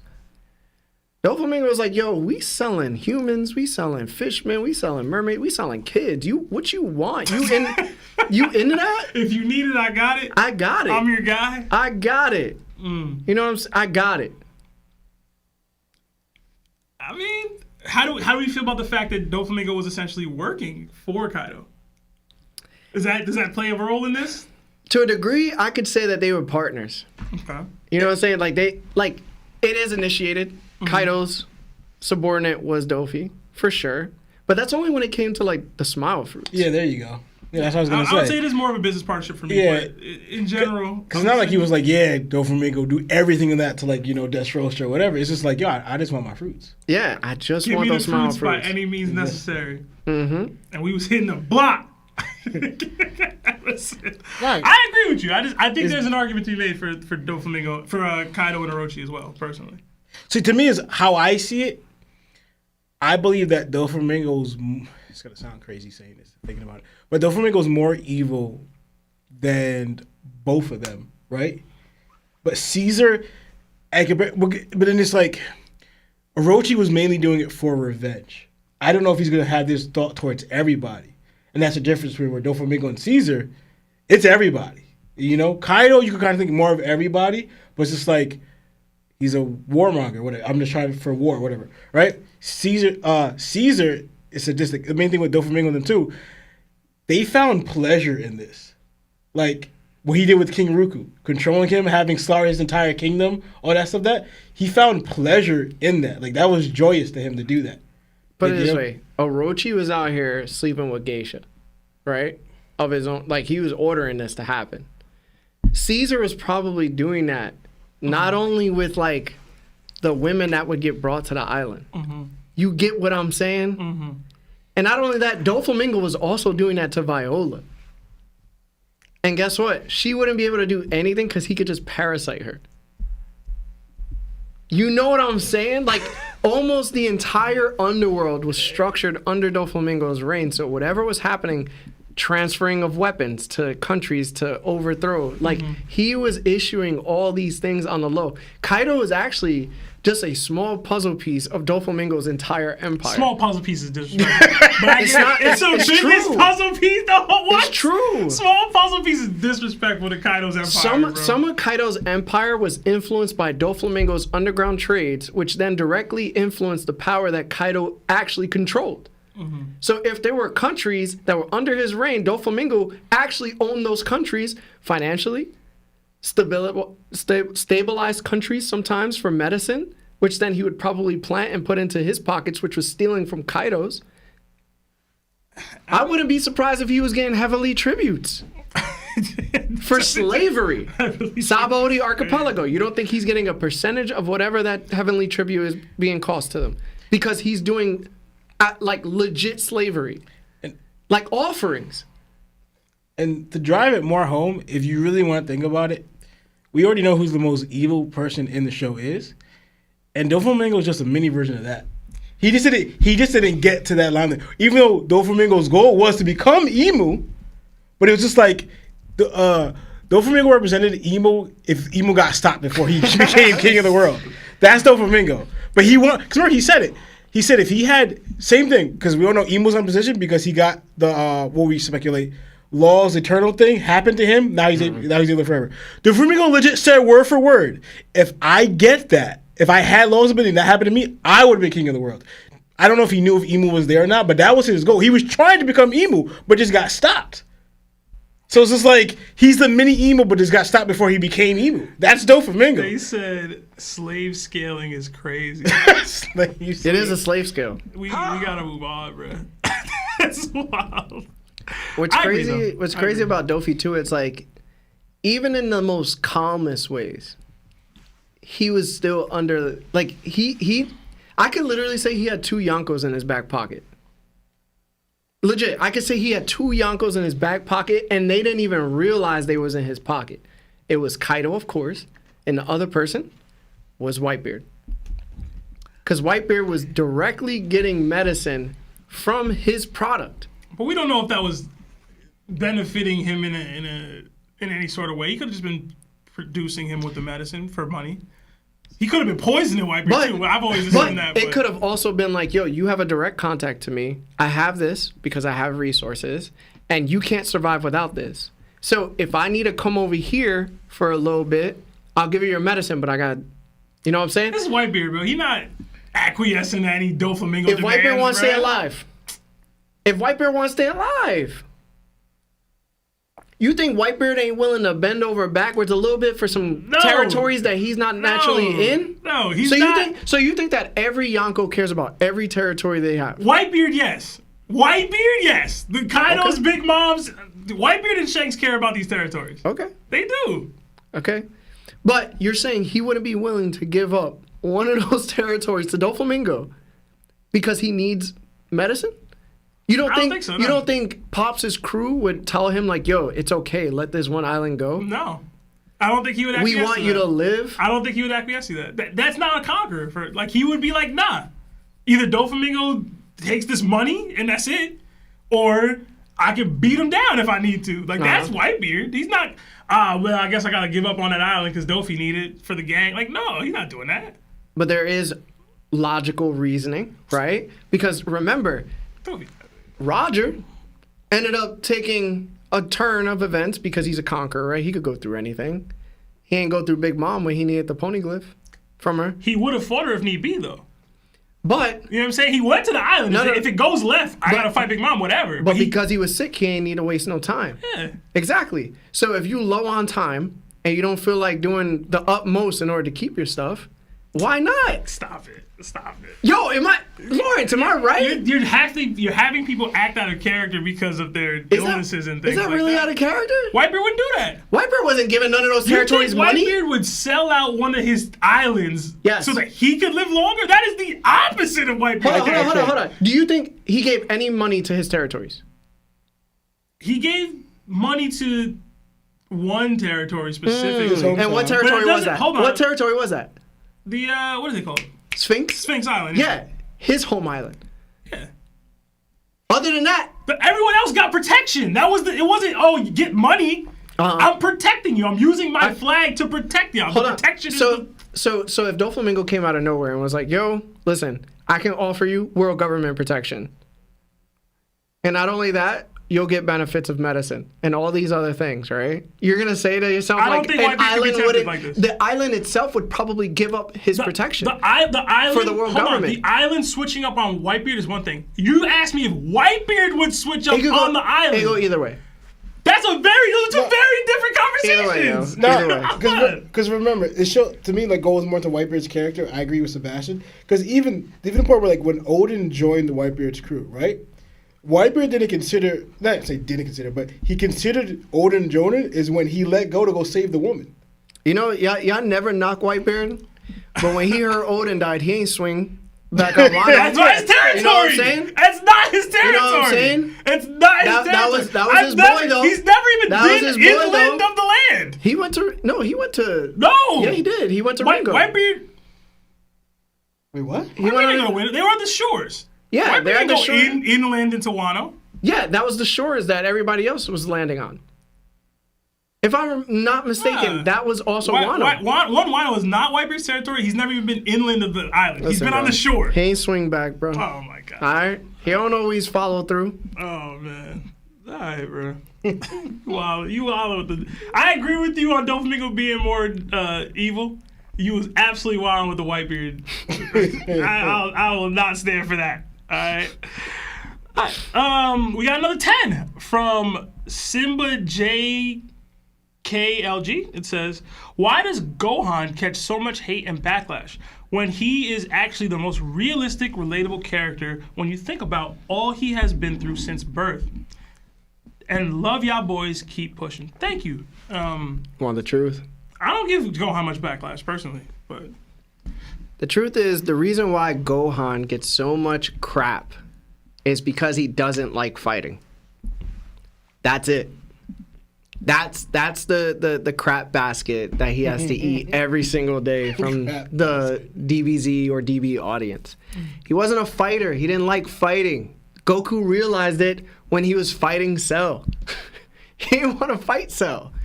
The only time he really enjoyed fighting was when they went to the hyperbolic time chamber and he got to spend time with Goku.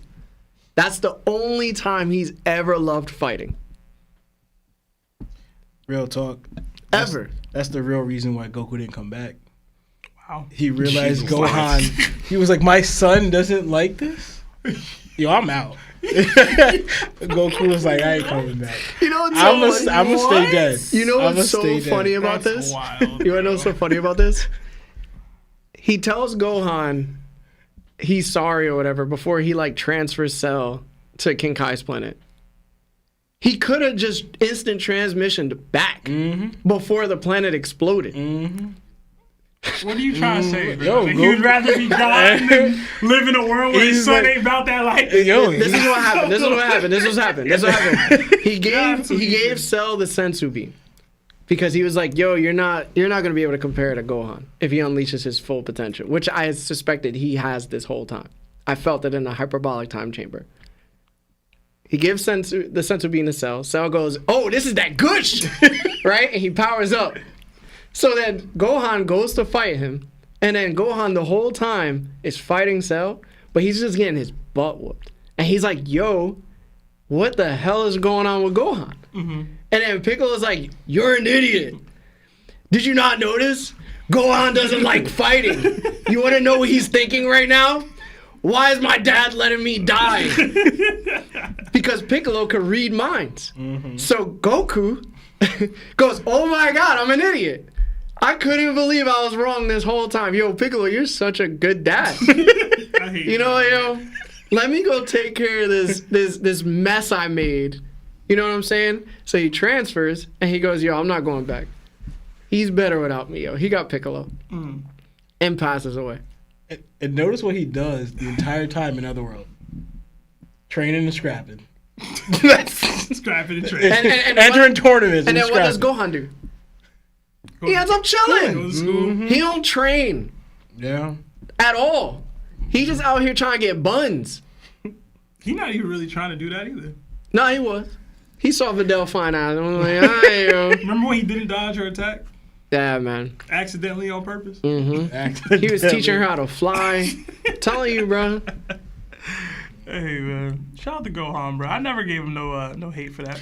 My only gripe with him is like, in the world you live in, yes, you don't like fighting, and that's just understandable. You know, that's like I can respect that. And I agree, violence is never the answer. But when you have people like Cell and Frieza, Kid Buu coming out of nowhere, right? You need a measure of strength to protect what you want. You have to have. I'm not sure you got to do what Goku did because that's a fight-loving idiot, you know.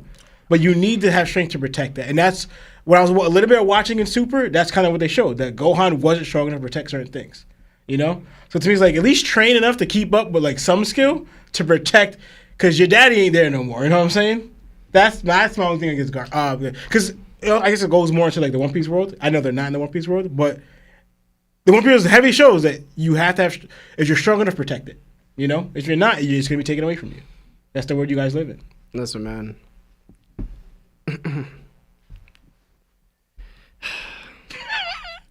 I just hate Goku now. I don't know how we always come back to hating Goku. I hate Goku, bro. I was thinking about it. I think like 2 days ago, I was watching a TikTok, and it was a great edit of Vegeta to a Jadakiss track, and it was so fire. And which track? I gotta show you. I'll send it off my phone. Bro. And I was watching it, and I was like, oh, man, this makes me think so much about Vegeta and Goku. And I was like, Goku's kind of like that character that needed to be sat after the Frieza arc, or even after the Cell arc. Like, it shouldn't have stopped being his time and been Gohan's time. Whatever, Gohan develops into himself. Mm-hmm. And then goes, I'm my father's son! Yo, hardest line ever, right? But I started to look back at it, and I'm like, damn, like Goku is really the person we all wish we were, and Vegeta's actually the person that we all actually are, because we always strive to be what Goku is, or try to surpass, or be like to some degree, even morality wise, right? Like we want to be a better person. Goku's probably like the best person, they would say in DB, right? And I was just realizing like how tough it must have been for Vegeta every day, looking at this individual, knowing where he came from in comparison to where Goku came from. And he's like, yo, Goku is this spoiled brat that has been almost given the life we all deserve. And granted, he lost his grandfather, but even then, like his grandfather was caring. Meanwhile, I was raised by a family that was subjugated to being super violent on behalf of this dictator. And this dictator then killed my family, killed all of my race, and I had to live knowing that I wasn't strong enough, even though I was based on strength. So my only strength came from me trying to be strong enough, trying to be good enough so that I won't pass away through a random I don't care moment. Then you start to develop weird feelings, because there are some type of familial feelings with Frieza. And Frieza is just an abusive dad. Verbally, physically, emotionally, through all means. And through that strength that you did find, there was some peace. There was some confidence in yourself, because that strength had served you enough to make sure that you didn't get murked to a certain point. Meanwhile, this character comes out of nowhere. He's not as strong as you, ultimately gets stronger than you, and for some reason he doesn't have the qualities of strength that protected you all of your life, but he has everything. And then Vegeta's like, why don't I have everything? Like, why did I have to suffer in order to... Why do I have to suffer? And then why do I have to suffer through training just to get where this person who doesn't train as much as me gets to? He's never had a hard life like that to me. Like, you know what I'm saying? Like, Goku gets King Kai to train him. He gets Grandpa Gohan to train him. He gets, like, the Kais on Kai Planet to train him. He got Master Roshi to train him. He had, like, so many trainers. And then Vegeta's like, there's not one trainer for me. I literally am my own trainer. Maybe you shouldn't have blew up all them planets, man. But that's where the character development comes up, because it's like not only does that strength start to betray him, he starts to develop that character development to where he's like, oh, I'm becoming more like him now. And even though I'm not getting stronger as I thought I would, I'm still trying to perfect my own character through him. So he's become a competition in every aspect of my life. So he's like, yo, when do I get to that point where like I'm just as good as him?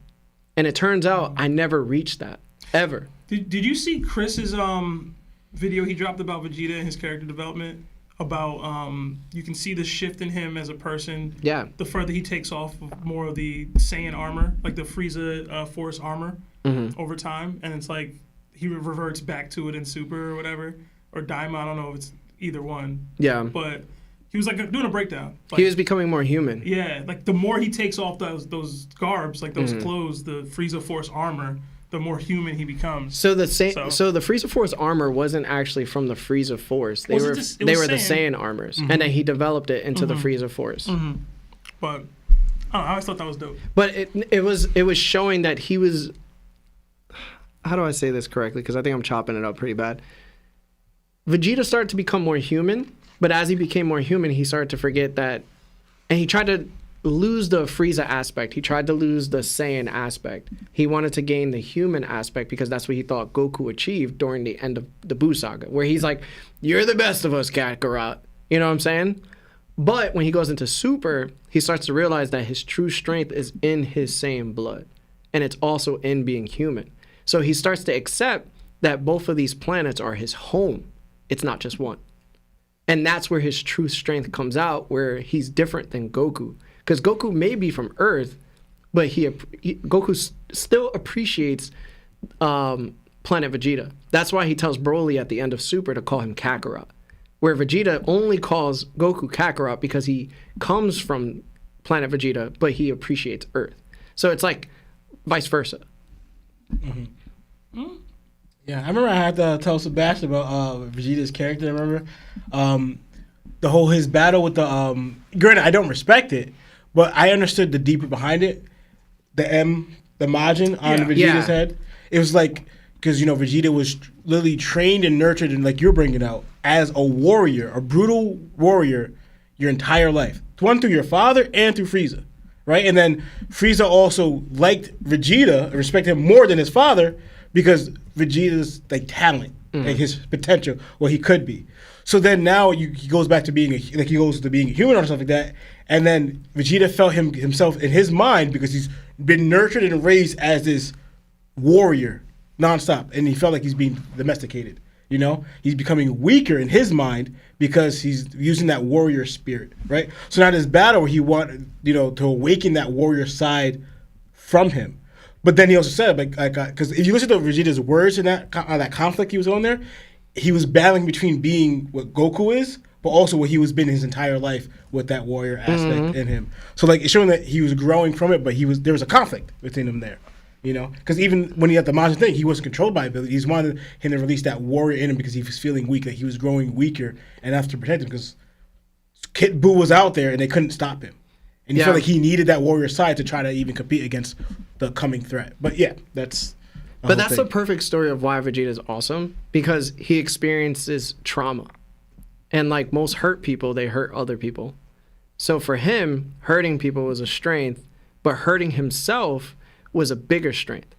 And when he realized he no longer needed to hurt himself because he was dependent on by people that he needed to protect, he didn't know how to handle the responsibility that was that protection.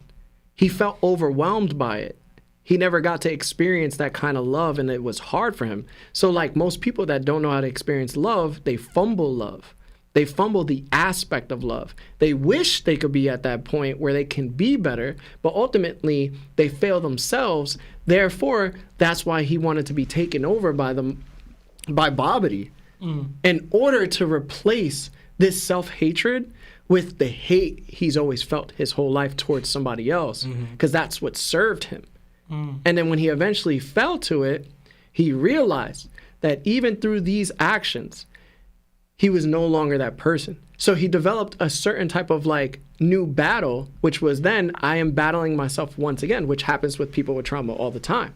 So it's like Goku, again, being this person who he strives to be unconsciously and through combat.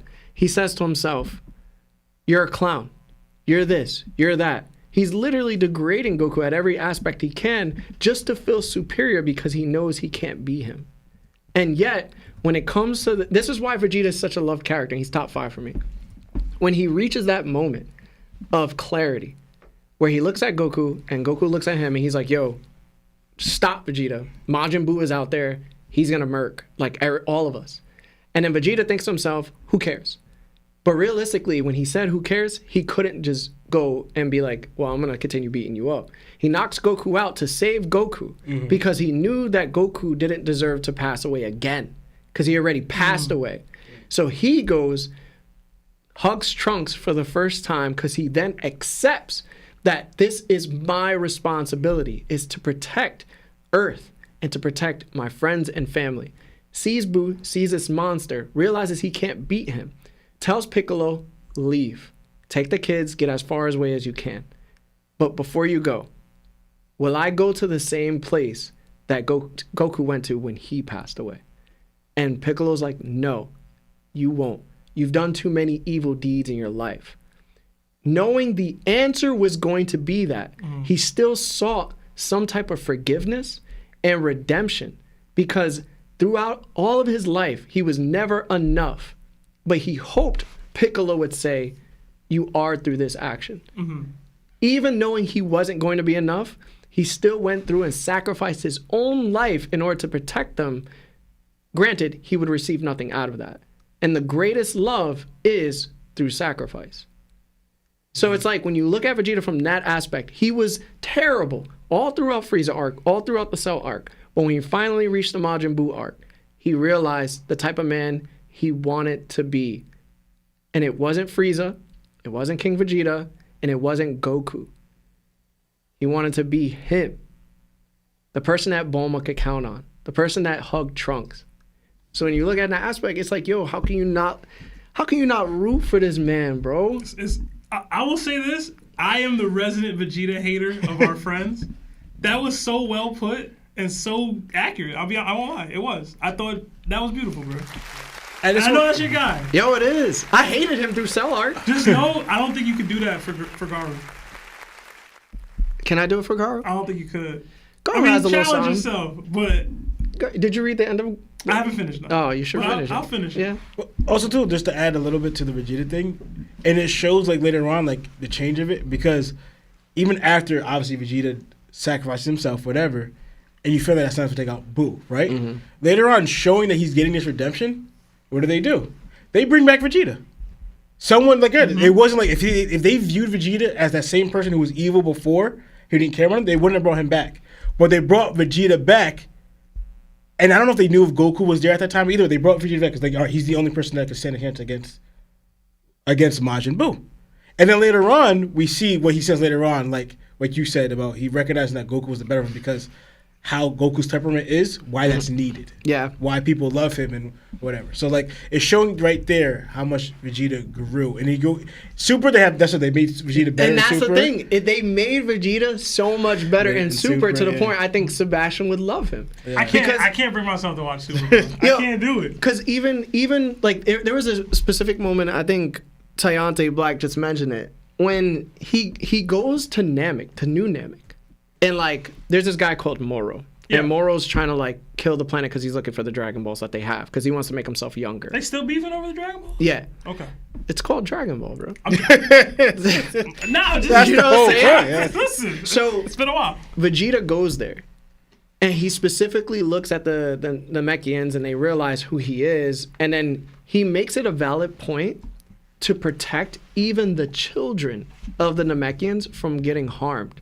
That he was willing to get himself harmed because he owed them an apology through action. Like he realized that he was the cause of so much of their death that now he needs to be their savior. And he doesn't do it out of like an ego inflation. He does it because he truly feels genuine, what's the word I'm looking for? like regret. Like he regrets his actions of the past when he first met these people because that's not the person he is now. And it's like you look at Goku and he's like, but I just want to fight. Yeah, And he's just like, bro, they made him like you're an idiot, bro. Yeah. But he's the light in the universe. He felt though. remorse. And that's the thing is, they took that character of Frieza, what Goku was, they took him completely out of that in Super. Yeah. That light that he was like with Frieza, that righteousness, that's not in Goku anymore. Yeah, That's where they none of ruined that. it. That Yeah. righteous person for good, that light. That speech was nonsense in the first place. That's not who he was, bro. That's not who he was. It kinda. I am light. I'm telling you, That does Nah, not exist man. in Super at my all, top 5 bro. go hard, bro. No, it was tough. I could talk about them all day, bro. Yeah, they've been saying that Dragon Ball talk in here. But listen, everybody loved Dragon Ball, bro. Somebody commented on my hat while I was at Costco today, and I asked him if they watched One Piece. He was like, nah, but I watched Dragon Ball, though. Hey, man. So, hey, you know. Let's get back to some Super Chats. Yeah. We got 5 from Alan Wells. It says, I think Rayleigh is arguably more skilled than Roger and Shanks, but lacks the hockey mask to perform Divine Departure like they can. Sounds like Thoughts? Mihawk. Sounds like Mihawk, man. Is Rayleigh more skilled? I feel like maybe. Like we don't have a real scope for that for them. We've seen Rayleigh teaching Yeah, hockey listen, out. man. You know what I'm saying? We haven't seen Roger teaching. We haven't seen Shanks teaching anything. We just see them utilizing. So it's hard to say who's more skilled. That's a tough one for me. I just disagree. Yeah. Another 5 from Dirty Mike and the Boys. Rox had an emu boost. Garp planned to take both Rox and Roger, but teamed up after Rox got the boost. What Garp planned to do and what he could have done are two different things. Yeah. But I agree with the emu boost, personally. Another 5 from Papa Josh. Y'all look like y'all about to drop the greatest rap album of all time. LMAO. Looking fresh, fellas. Thank you, Josh. Appreciate you. that. Thank you. Another 35 Czar from OPB200. Oda confirmed in a Vivi card that Shanks and Mihawk have the greatest rivalry in the series, even greater than Rogers and Whitebeard's. Oda said that? This is why you don't read the Vivi cards with all too much seriousness, bro. I mean, Oda said that? I gotta see what he them said. two dudes haven't fought in like 12 And years. they may not even fight again. Like, you know what I'm saying? They will never fight again. Yeah, like I don't even. We got dudes losing limbs over promotions that will dictate the future of this world as rivals. And we got two dudes that fought 12 years ago one time or maybe a couple times. But their rivalry is more impactful and greater. Like, I don't know about that one, dog. But Yeah. another 5 from 1G Rose. How much hockey would a hockey chucker if a hockey chucker could chuck hockey? Hashtag hockey chucker. A lot. Critical mass levels. Another 5 from Mikey D. Luffy. Have y'all played Where Winds Meet? It's a new FTP game. I don't know what that means. I never heard it. And it's so dope. Also, what do you think about Lily being the first Paw Paw fruit user? I saw that theory like 2 years ago, I feel like, when we first heard of Lily. And I thought it was dope then. I feel like there might be more credence to it now with some of the information that we've gotten. Maybe. It's very. I can send that to y'all if y'all want. It's a long theory, but it's pretty dope. I'm not gonna lie, it's pretty dope. They said they basically she used them to scatter the poneglyphs across yeah. We've talked about this before. Yeah, it's pretty cool. Okay. Garb, wow. Marv, what does FTP mean? Because you're the gamer here. I don't know what that means. FTP. Yeah, it's a new FTP. Maybe 5. I don't know. Yeah, I don't know. Sorry, Mikey. We got another 10 from Mikey. It Free to says, play. Free to play. Okay, thank you. Yeah. Another 10 from Mikey D. Luffy.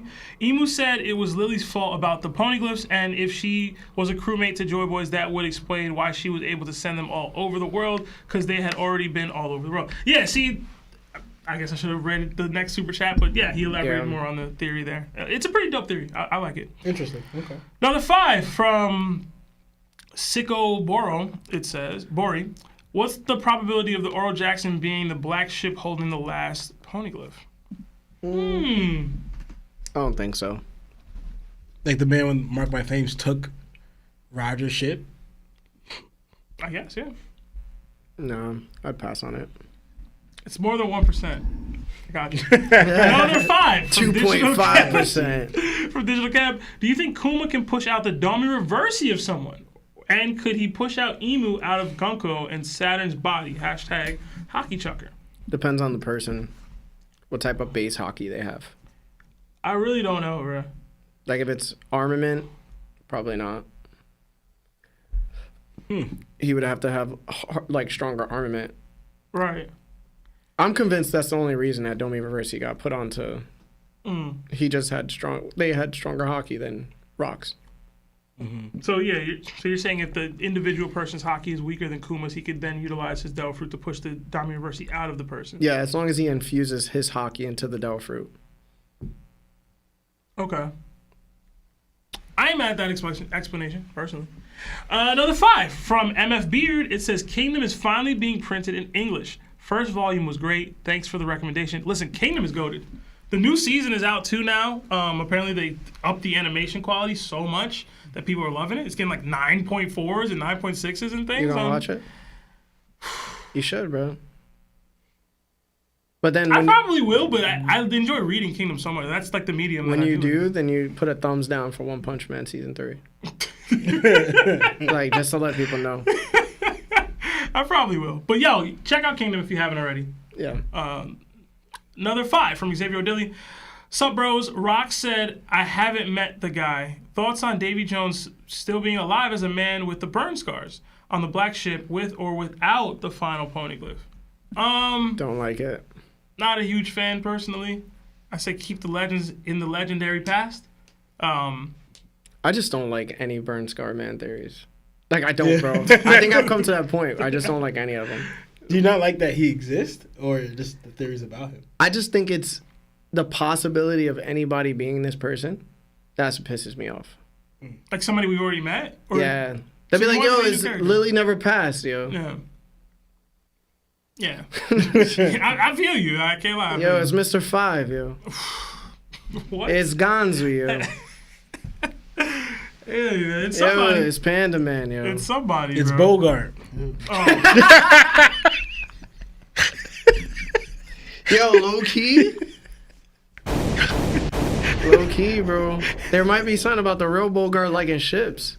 You could connect that. You ever rode a ship one time? The ship's called the Maltese Falcon. We got another document on the ship. It's Sun God Gyro. Welcome. Enjoy all the emojis. We got another 5 from Nimbus Jujubee. The scene with the wings was only for 11:48 and was meant to reference Icarus, since the episode was about Vegapunk saying he flew too close to the sun. That's a pretty cool reference. That's pretty cool, yeah. We gotta look at it, I guess. I like that. Yeah. That was dope. Okay. Another 5 from Wise Life Gaming. Who will end up finding the frozen Galley Law Giants from Punk Hazard in the present time? Also, Blackbeard Shiryu versus Big Mom and Cat. Who y'all got? Hashtag I got the Mofongo Law. Hashtag Uppies for Sebi. Hashtag Larmu. Blackbeard and Shiryu versus Big Mom and Cat. Big Mom and Cat. I'm not mad at the Big Mom and Cat selection. Yeah. I ain't mad at that. I'll be the contrarian. You know me. I'm that guy. But there's a lot more evidence on the Big Mom Cat side. I'll say that. There just is. I'm surprised by you. Yeah, I said I was picking big. You heard that Vegeta development character thing? And he's like, yo, I need to start looking at myself. I gotta develop my own character. Yeah. Listen. You're going through an arc. For sure, bro. I think the real problem is we see nothing from Shiryu, bro. Nothing at all. Yeah. I'll cape for Blackbeard all day. Shiryu hasn't given me nothing, bro. And for the Giants, I don't think we're gonna get them back. I think they're gone. Nah, Yo, what? They're coming back. No, the frozen ones. Yeah, they're coming back. You think so? Absolutely. I think they're lost in lore, bro. Why do you think they would Lost be in lore? frozen and not do anything after? We just bringing these people up? Lawrence, they made Pluton. Most likely they made Pluton. Are the frozen giants lost in lore? That's No. I believe they're lost in lore, man. They're frozen in plot. They're frozen in plot. They're stuck in ice. I've never heard that before. Lost in lore. Iceman, baby, why you so cold, so cold?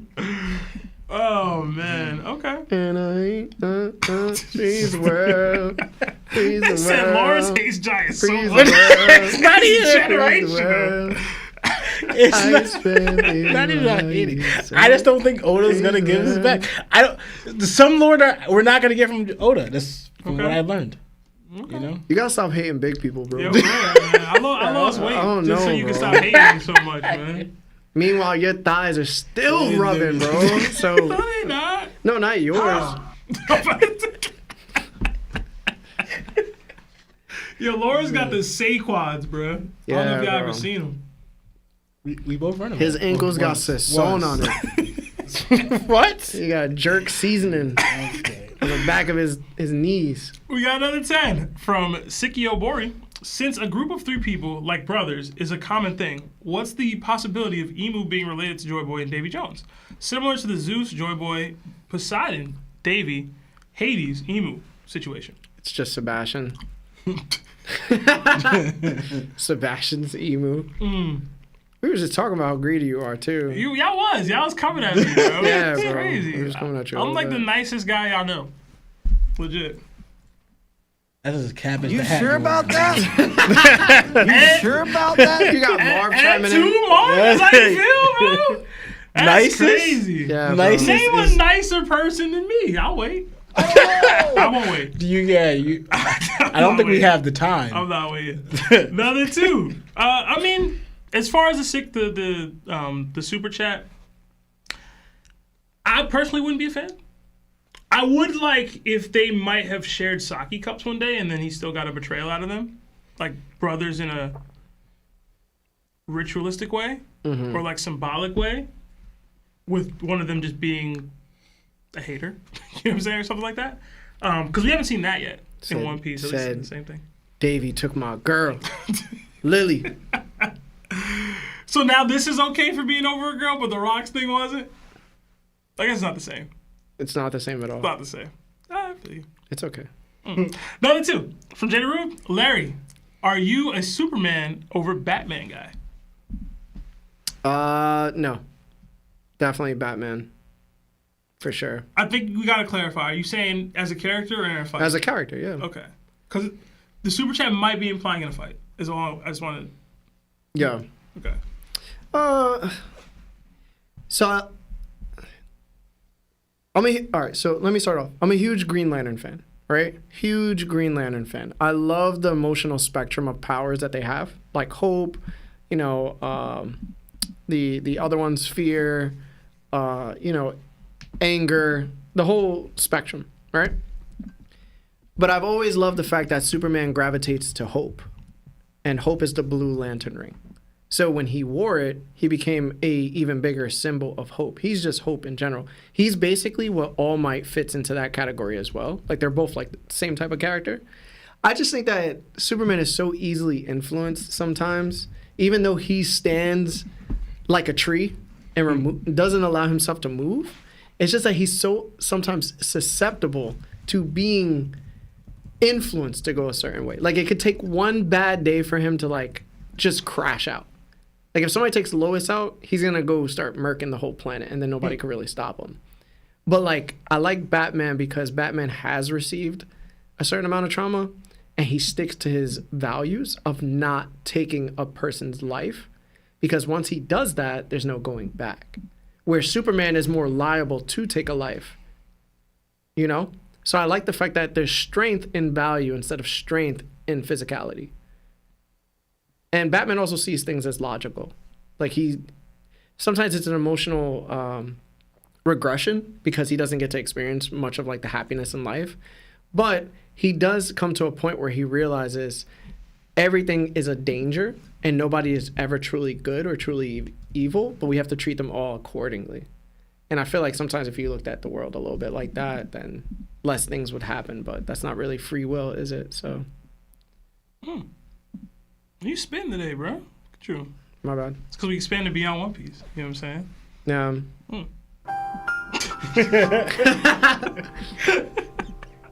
Yo, Marv, funny as hell. Marv, you gotta get that Michael Jordan one. Oh, you got Stop. the Michael Jordan one. Get some help that one? Stop it. Yeah. some help. I forgot he has Michael Jordan said that? It's like it's either gambling addiction, I think. No, it's actually the Boys and Girls Club, and it's about drug use. He said if you're doing drugs, stop it. Yo, I heard Dare was a pyramid scheme. Yo, yeah, I heard that too. For cops. What? Yo. How? Yo, they were getting like off-duty officers to like They would buy get in. yeah, Like- they would get paid through the pyramid scheme because they would get off-duty cops or whatever to sign up for something, and then they would promote whatever, but then they just get other people to do it and other people to do it. Is that So it just became like a actual pyramid scheme. so? Is that the most successful pyramid scheme of all time? the most good-willed? Probably. I don't even know if it was Goodwill, bro. Was it the most successful? They were telling me not to do drugs, bro. Yeah, you know what I'm I think it's pretty saying? good, That's a bro. good message. I remember those videos. Were they doing drugs? So here's the That's from the money they made? if they convince all these people to stop doing drugs, wouldn't these cops then lose their jobs though, over time? No. Because there would be less crimes, right? If people Not all every just crime stop is There's Listen. always somebody trying to smoke crack. That's what I've learned. And it's not was joking. crime is not just centered on drugs. It's like crime for money. a lot of the crime that we have is drug focused. I can't deny Well, that. from what I heard, statistically, Dare got more kids to do drugs than, not If you let me know it exists, I'm probably going to want to know more about it. exactly. Yeah. So no, they were actually helping the system by, creating addicts and drug users. So either they That's get you to crazy stop, to me. or they get you interested and they locking you up. Yo, low-key, this Either way, they win. is what Doflamingo is doing. No. Just let you know. To me, I don't know how. That's crazy to me because I did hear that before though too. How do you like go through Dare or see those videos and think, oh yeah, I want to do that? Yo, Like So it worked Sometimes- on it you. worked on me 100%. I was like, oh, I ain't touched that stuff. you're not going to tell me that. Hold on. No, No, you're not Jimmy. going to tell me that you saw crack and was like, yo, I wonder if like it feels hard. Why he lying though? Ooh. When have I ever done drugs, Sebastian? It's drug and alcohol, Lawrence. Am I an alcoholic? But you drank. I saw you drink a lot. I don't even drink. I don't even drink like that. I don't even drink like that. They're Oh, brother, this guy stinks. I don't drink like that. Listen, were you? I can't say these words. I saw you outside on the bench. Okay. Draws down, Okay. peed on yourself. Okay. You know that. Mouth was dry. Don't know where you were. Okay? Does alcohol do that? Because It does things to can. people. It kills people, do we? that's what your That's what your music that's what your does. Dare does. That's what your deer does. It kills people. It kills people. Listen, man. Said, you I don't want just no know. part of this, do we? Don't be lying. I think I do. I'm not lying. You're not above the influence. I saw you doing uppers and downers, You're not Lawrence. better than me. Okay? You think you're better than me? You think you're better than me? Oh man. Shout out to the people who do crack, bro. Shout out to the people actually trying to make a positive impact on people's lives. They All right. trying to crack the system. Okay. The 5 months from Premos at Nakama Status. It says like the stream. Yeah, like the stream, y'all. I know Yeah. we got on some tangents here, but hit that like button. Does help with the YouTube algorithm. Another 10 CHF from Tobias. Larry woke me up from my beauty sleep with that All Might talk. I've been saying All Might the GOAT. Hashtag Yeah. I am here. Go back to sleep, bro. What are you doing? But yeah, shout out to All Might. All Might always seemed pretty cool. I haven't finished like My Hero. Love All Might. So seems pretty cool. All Might is my guy. If My Hero does end, like it has ended, but I do hope that they go into All Might's story. Like I really hope, like they already have a Vigilantes side story. They need to do All Might, bro. They need to do All Might. Okay. I'll be with it. Prime All Might, Prime Might. fun, bro. Another 10 from Trafalgar D. Jenny. Hi. First super chat here, so bear with me. No, Come on, man. I'm just curious. To what's y'all's biggest disappointments of the Elbaf arc? And what is something y'all hope will happen? Hashtag white girl fan tags. Hashtag Larry tags. shout out to my snow. No, I shouldn't do that. Don't People do- don't like when I say Don't those do that. things. No, Hashtag love you boys. Lawrence about to go crazy. Oh, Said I'm not lactose tolerant today. Perfect. Well, I like it creamy. Oh. No, not like that. Cool. All right, biggest disappointment, Usopp. I would For agree. Elbaf, yeah. hope to happen, Usopp again. Yeah. I don't really have much disappointment so far, but I ain't gonna lie. I'm a little upset that Shamrock dipped so early. I'll say that. Yeah, Okay. that was upsetting. I was, Yeah, that I was upsetting. glad we didn't get the Luffy Shamrock interaction. So like him dipping was cool for that. Mm-hmm. But like I was like, all right, man, you Shank's twin and you here and you revealing that, but you came basically to reveal that and then dip. Like that's dumb. Do something. Show off. You know what I mean? You know what I mean? I was a little upset that Shamrock dipped off so early. Mm-hmm. So Creamy. Queen Bee's crazy. Shout out to you, Traffic Guard D Jenny. Thank you. Yeah, shout out to Jenny from the block. Shout out to the white girl tax. You know Jenny what I'm from the block. I'm still. It's Usopp, big disappointment. saying? Okay. 'Cause I expect nothing from him, like Gary, going forward. Another 5. Same. From Psycho. It says, bringing Kaguya to take down Madara is the equivalent of Kaido being thrown into a volcano. Author didn't know how to get rid of them. I don't think it's the equivalent at all. No, it's a, no. I don't think the story aspect they're saying. I'm saying the way you defeat them. Okay. Yeah. Okay. Yeah, not knowing how to defeat an enemy is Well, he kind of put himself in that position.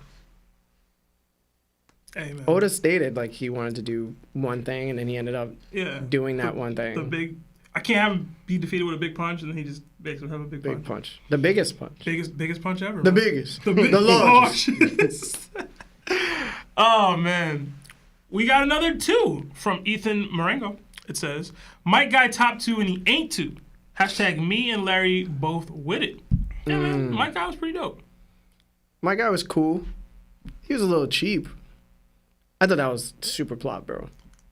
Who? My guy. My guy Rock pulling Lee. up on Madara that's me and Garu, bro. I think it was cool.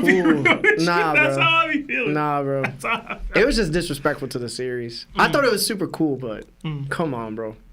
You shouldn't have been able to fight Madara with the Jubi. They had to show you what the 6 gates would do. The 8 gates would do. It was hard for Jiraiya to fight a 4-tailed Naruto. We talk about We Jiraiya. talk about 8 gates. I understand that, my brother. The gates, though. But you got to see the amplification that this dude received.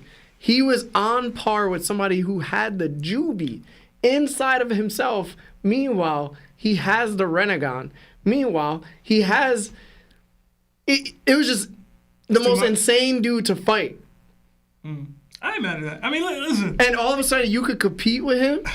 You couldn't compete with the 8 tails that you were just fighting. For a moment in time. It wasn't like, yo, I'm fighting for hours. Like, Bro, it was a couple put it this way. minutes. If Not even. him and Rock Lee went straight Deathgate, both of them, they would have murked him. The show would have been over.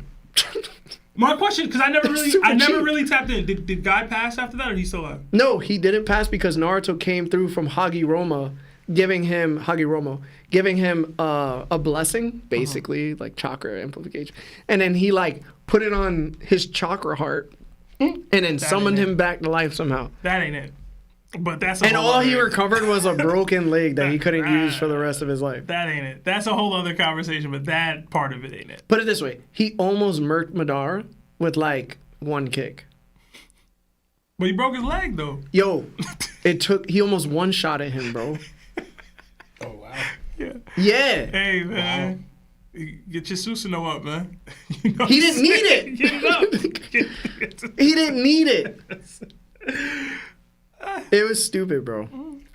Another 5 from Fletcher Welling. I don't know. Seb, how have you not got Larry to read Kingdom yet? It's amazing, and I'm so curious what Larry thinks about characters like Conky. It's on Viz now, by the way. Well, that was part of the hurdle for almost any manga. Larry typically only read on the Shueisha Viz app. Right? No. So now that it's on there, I'll push the agenda again. I seen it.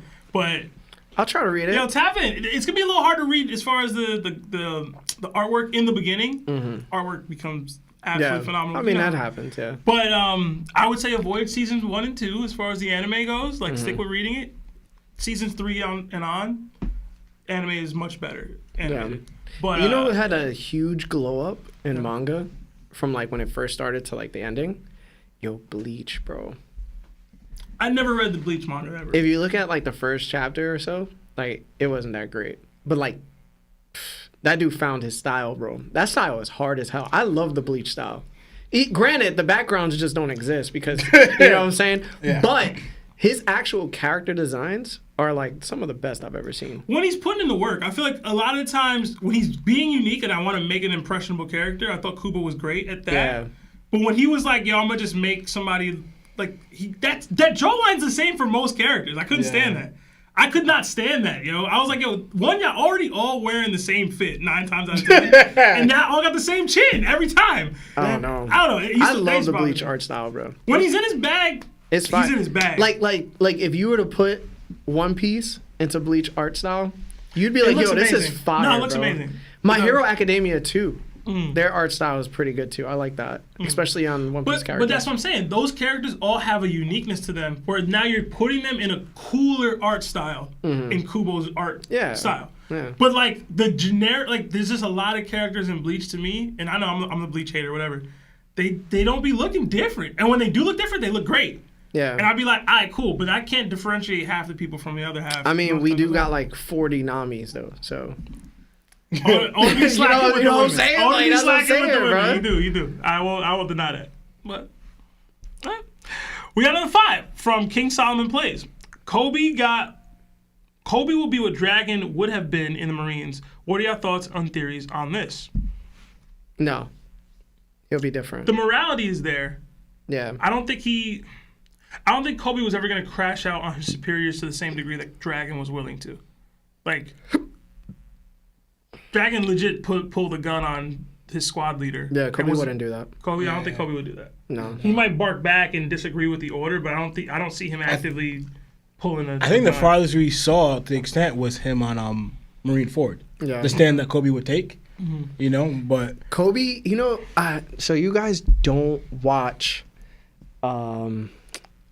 what's this show called with the eye, the red eye, and he can like turn people to do his will. If he chooses to forget about them, they just forget. What is this damn show's name? Oh, you talking about? They're saying it in the chat most is likely. it anime? It's an anime, yes. Guys, what is this show It's I'm talking New about? Age? It's Code Geass? Code Geass. Okay. Yes. All right. So in Code Geass, they have somebody that's a full-blown militant, and he tries to do good inside the military as much as possible, right? But then he eventually turns a corner where he notices he can't just be strictly good, and he has to do evil acts, and then he becomes exactly who he hates. Is this Lelouch? It's not Lelouch. It's Okay. Suzaku. Okay. And I hated Suzaku. I hated Suzaku because he was so easily able to be turned that way. But granted, in Code Geass, it wasn't much of an option. He didn't have much of an option because Lelouch was just strategic enough to put him in a position where he cornered him and he had to make a choice he didn't want to make. You know what I'm saying? But I hope Kobe doesn't become that way, bro. I hope he stays good. I hope he stays strong-willed in his conviction to change the Navy.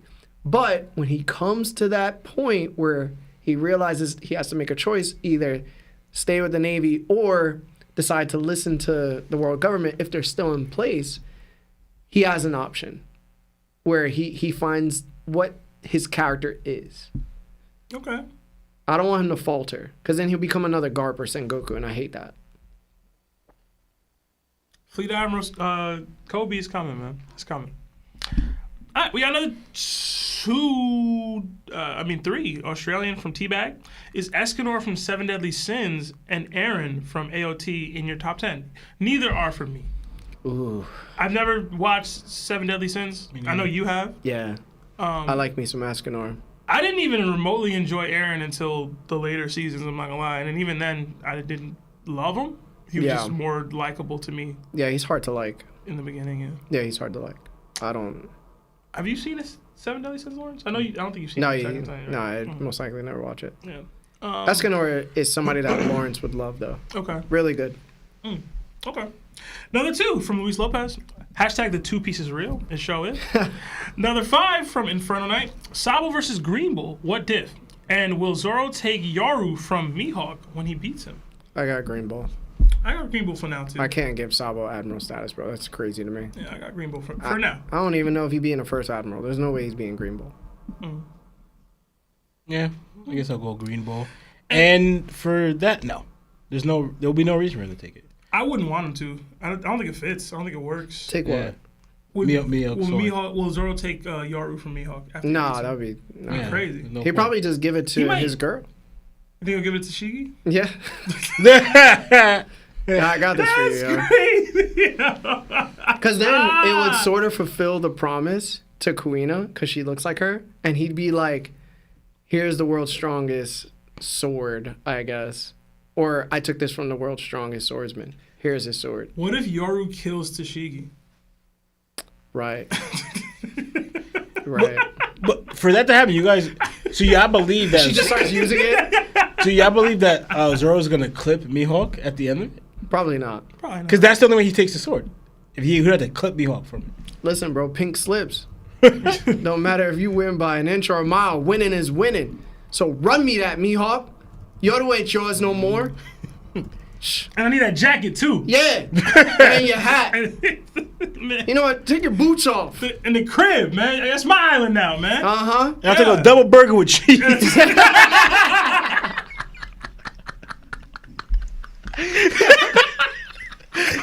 We supposed to be brothers.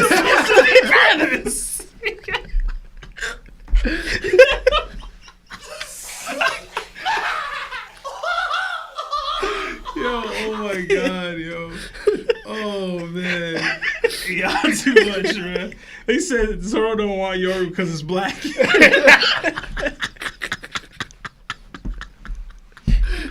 Yo, stupid. Tell you, bro. Yo, oh my god. I can't picture him using it. Yoru big as hell, man. Yeah, bro. That would look crazy. Where you gonna put it? That's right. Yeah, for real. I guess he can put it on his back. I don't know. Another 2 from King Solomon Plays. Anel versus Ace. Ace is like the confirmed armament hockey user. Yeah. Anel is more utility based with his Del Fruit, but I don't know if it'll hurt him. You know what I mean? Like he's not using armament. A no. You want to know? You want to know? Yup. Going to no. Listen, we drawing with Smoker. It's not Listen, crazy. bro, I put you in a ball of lightning. Let's see you fire your way out of that. He also clashed evenly with Aokichi, man. He did. There was no hockey involved in either of those attacks, but I feel Yeah, and he also couldn't get past Smoker. Oda being consistent with Ace's scaling, bro. I hate it. I'll go there with it. Because he's my guy. I'm going Ace. Another 2 from Doug Missy.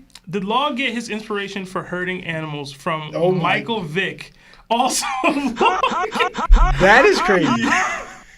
Also, Law, can I fly you out to put the fear of God into my cow at work that kicked me in the head? Hashtag all love, hashtag Larry Tax, hashtag Marv1, hashtag Sebi, hashtag Fight the Stream. Doug, you wildin', bro. You know, Yeah, how that was wild. you know how they be saying, like, there's like dog whisperers? Lawrence is like the animal threatener. you know what I'm saying? Law. What do you mean? Do you have like business What cards? do you No, I don't. I don't do Put that. your services on Craigslist? I don't do that. He goes up to the cow and he be like, yo, say another word. Say a word. I'll end you right now. You'll be on a patty in 2 seconds. You feet out of his Yeah, like he grabbed him like, I will fuck you up. The owner's just looking at him like he's really like in the zone right now.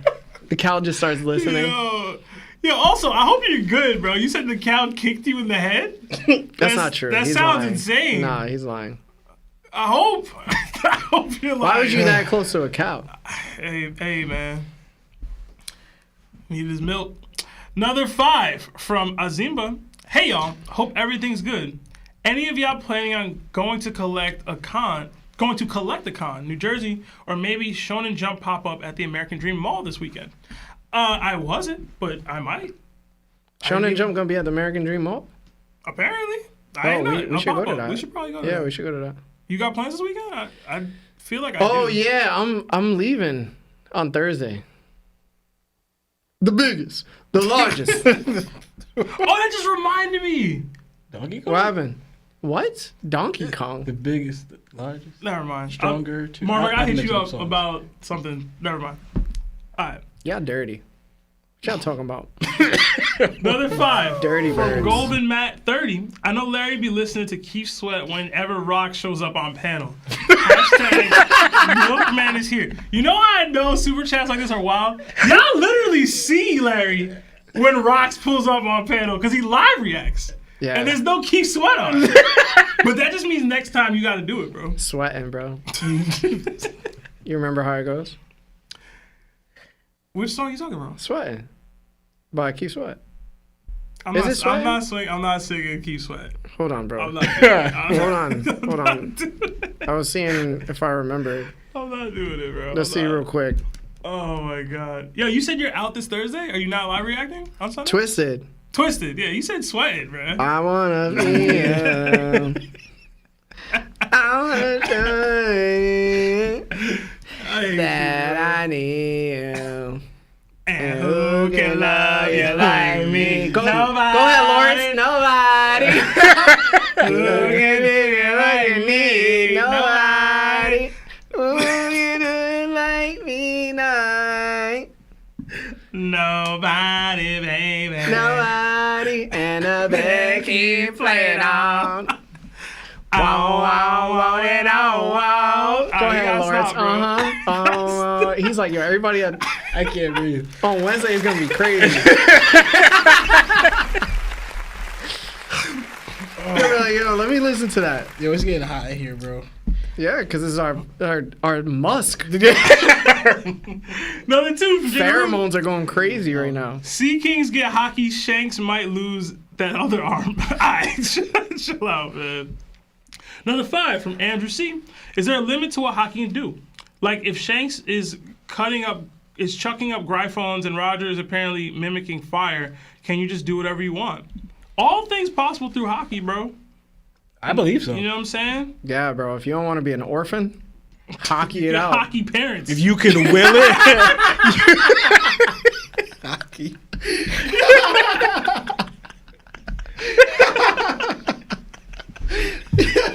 If you can will it, bro. Yeah, you can will there's a parents will, into existence, there's bro. a way, bro. Yeah, bro. Why not?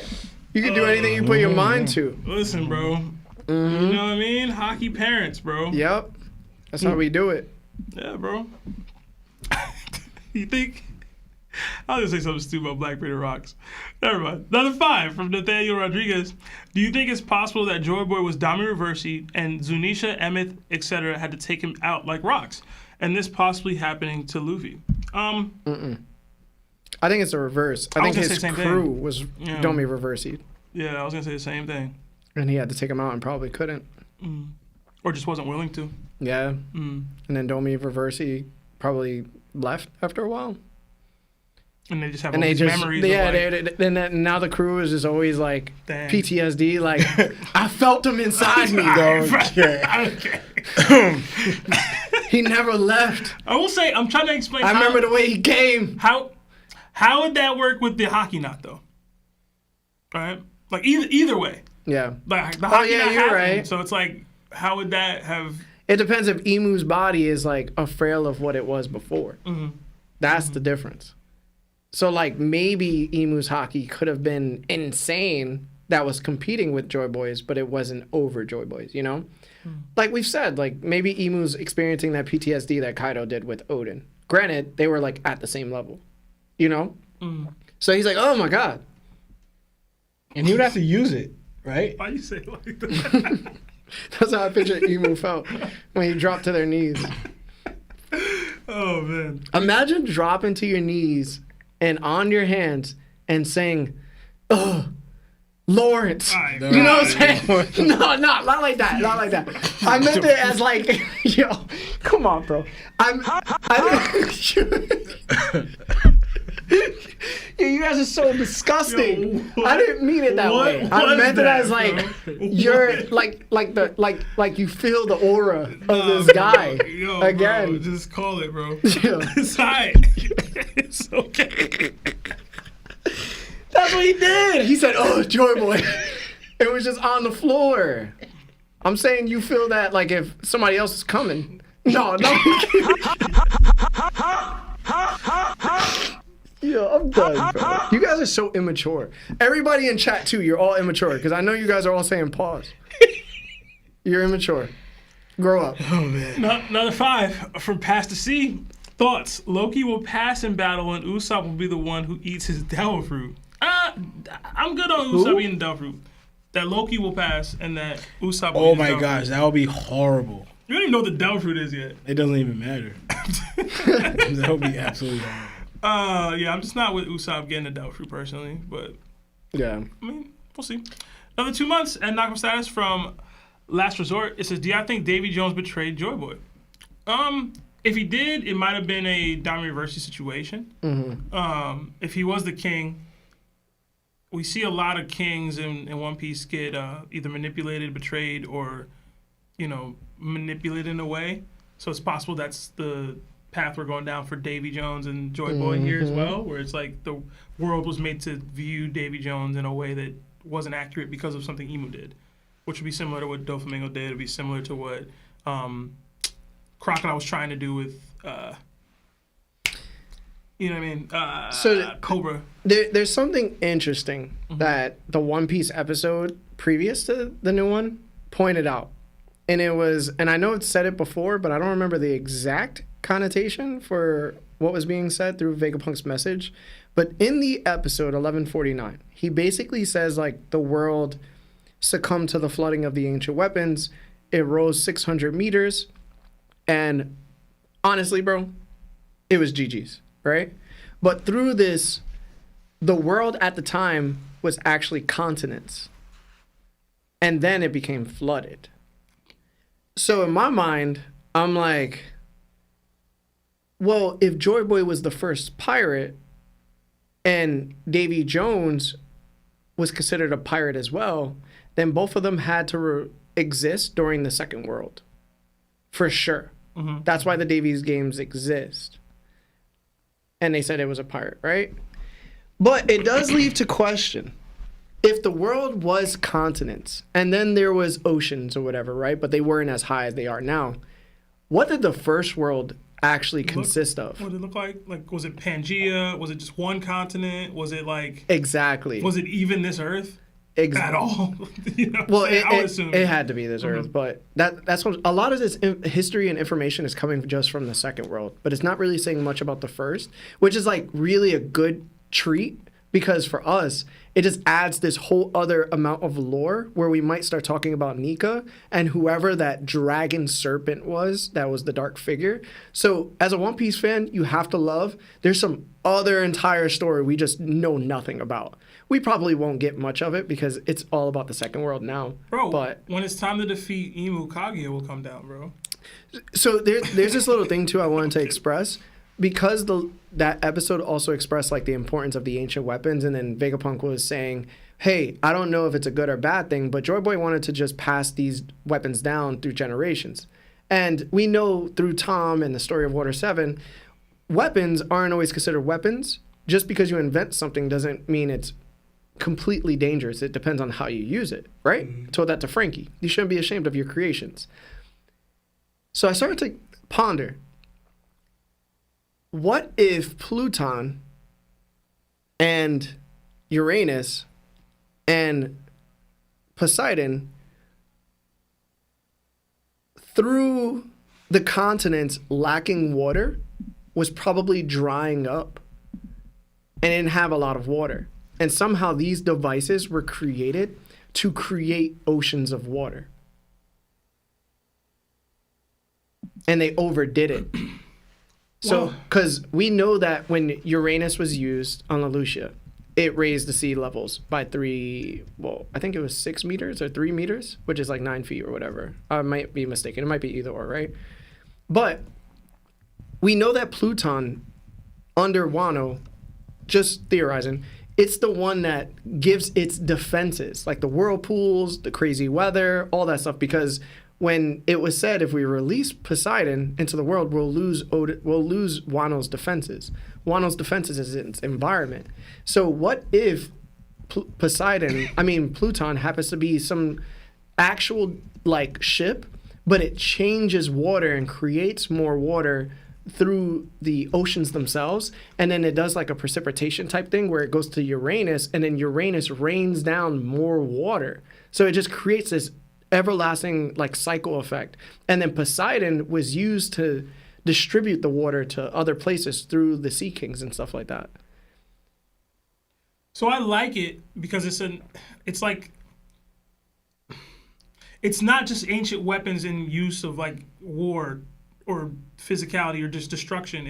We're creating this to solve a resource problem. Yeah. It's just then utilized in a way that somebody saw you could weaponize it and use it to actually harm people or take entire civilizations out. Yeah. So I like that element of it. I don't know that we have enough evidence to say that they had a lack of water resources, but if the whole world was flooded originally, or at some point flooded to the degree that it is now During the Void Century. It's like there was definitely much less water. You know what I'm saying? It's much less. So the thing is, there was much less water, but how was that water created? You would have to assume that there was. So we have like Antarctica and you know that such, and we have these ice blocks and stuff, right? So if they ever became melted, it would raise the sea levels of the water itself, right? But Uranus didn't do that with Lelouch. There was no icebergs there to melt. It just took away the entire island. And then the sea level rose. So it's like, what if they're just like naturally creating water through these three ancient weapons? And they're very water-based anyway. Yeah,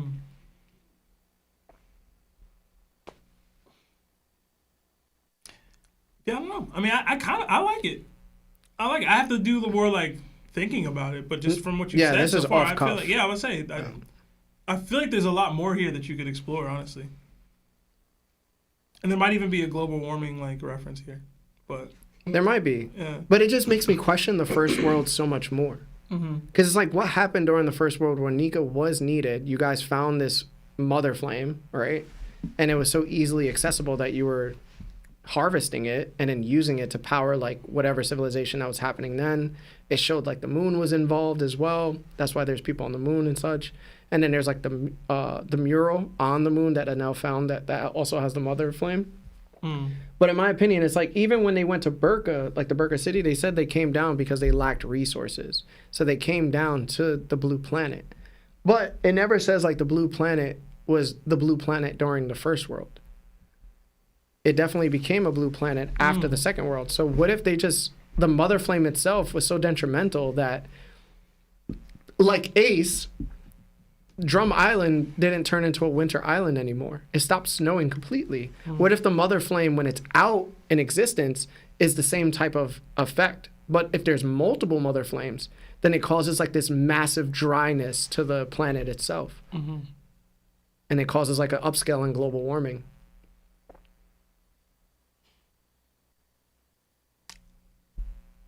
yeah, I like it. You have anything for that, Law? I don't know if you. No, you just made me think of. I wonder, for example, you know how each island has apparently their own like climate. What if that wasn't always the case?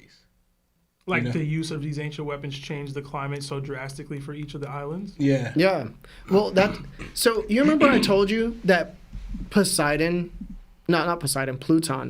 might have a water filtration system that when the ship receives the water, it scopes out the water, it changes the water, and then it causes like this huge effect or whatever within the water that's there. And that's why like old Wano might have purified water where like it keeps things refreshed, like they stay alive forever. I always thought like because Pluton might have been the effect of why Wano's defenses are the way they are, or why like old Wano has that purified water, is because technically Pluton was supposed to its job as a ancient weapon was to actually navigate the waters of the world and filtrate it according to like each environment. So why wouldn't you be able to do that with like certain magnetic forces of islands too? Yeah. Sorry. Listen, man, I think you onto something, bro. I ain't gonna lie. I don't know. Lock in. Look, just do more research on it. See if it's like a bigger I gotta put theory it together. here. Yeah. Mm-hmm. But I think. But why I think else you're would they onto be something. created Yeah. according to like weather? Yeah. Because we know that Pluton's a ship. It was made by the Galileo giants. My other thing is that Poseidon itself is like a person, but maybe that's just the one ancient weapon that's like they've compared it to that just because of what it was doing, or you would be able to do utilizing that power. But even so, it's like, let's say like Poseidon created the calm belt. Like It's I've been still hinting at. environmental changes. It's still no matter environmental what. changeling. I also wonder, do you know how apparently like the moon has an effect on like the tides in Yeah. the world, right? Like they even hinted towards it. Like this is completely off topic, but like Bruce Almighty when he pulled the moon closer, it Yeah. affected the tides, right? I wonder if that's in a way has an effect where like we have people from the moon who apparently lacked research, so they came down to Earth. I wonder if that in a way played into the role of the flooding. I'll put it this way, right? So I'll connect this one too. So like, let's say Uranus is also an airship, the same way like the Arc Maximum for Manel was, and we've seen through Vegapunk that he necessarily was creating clouds, right? So these clouds are created through Uranus. Let's just say that's happening.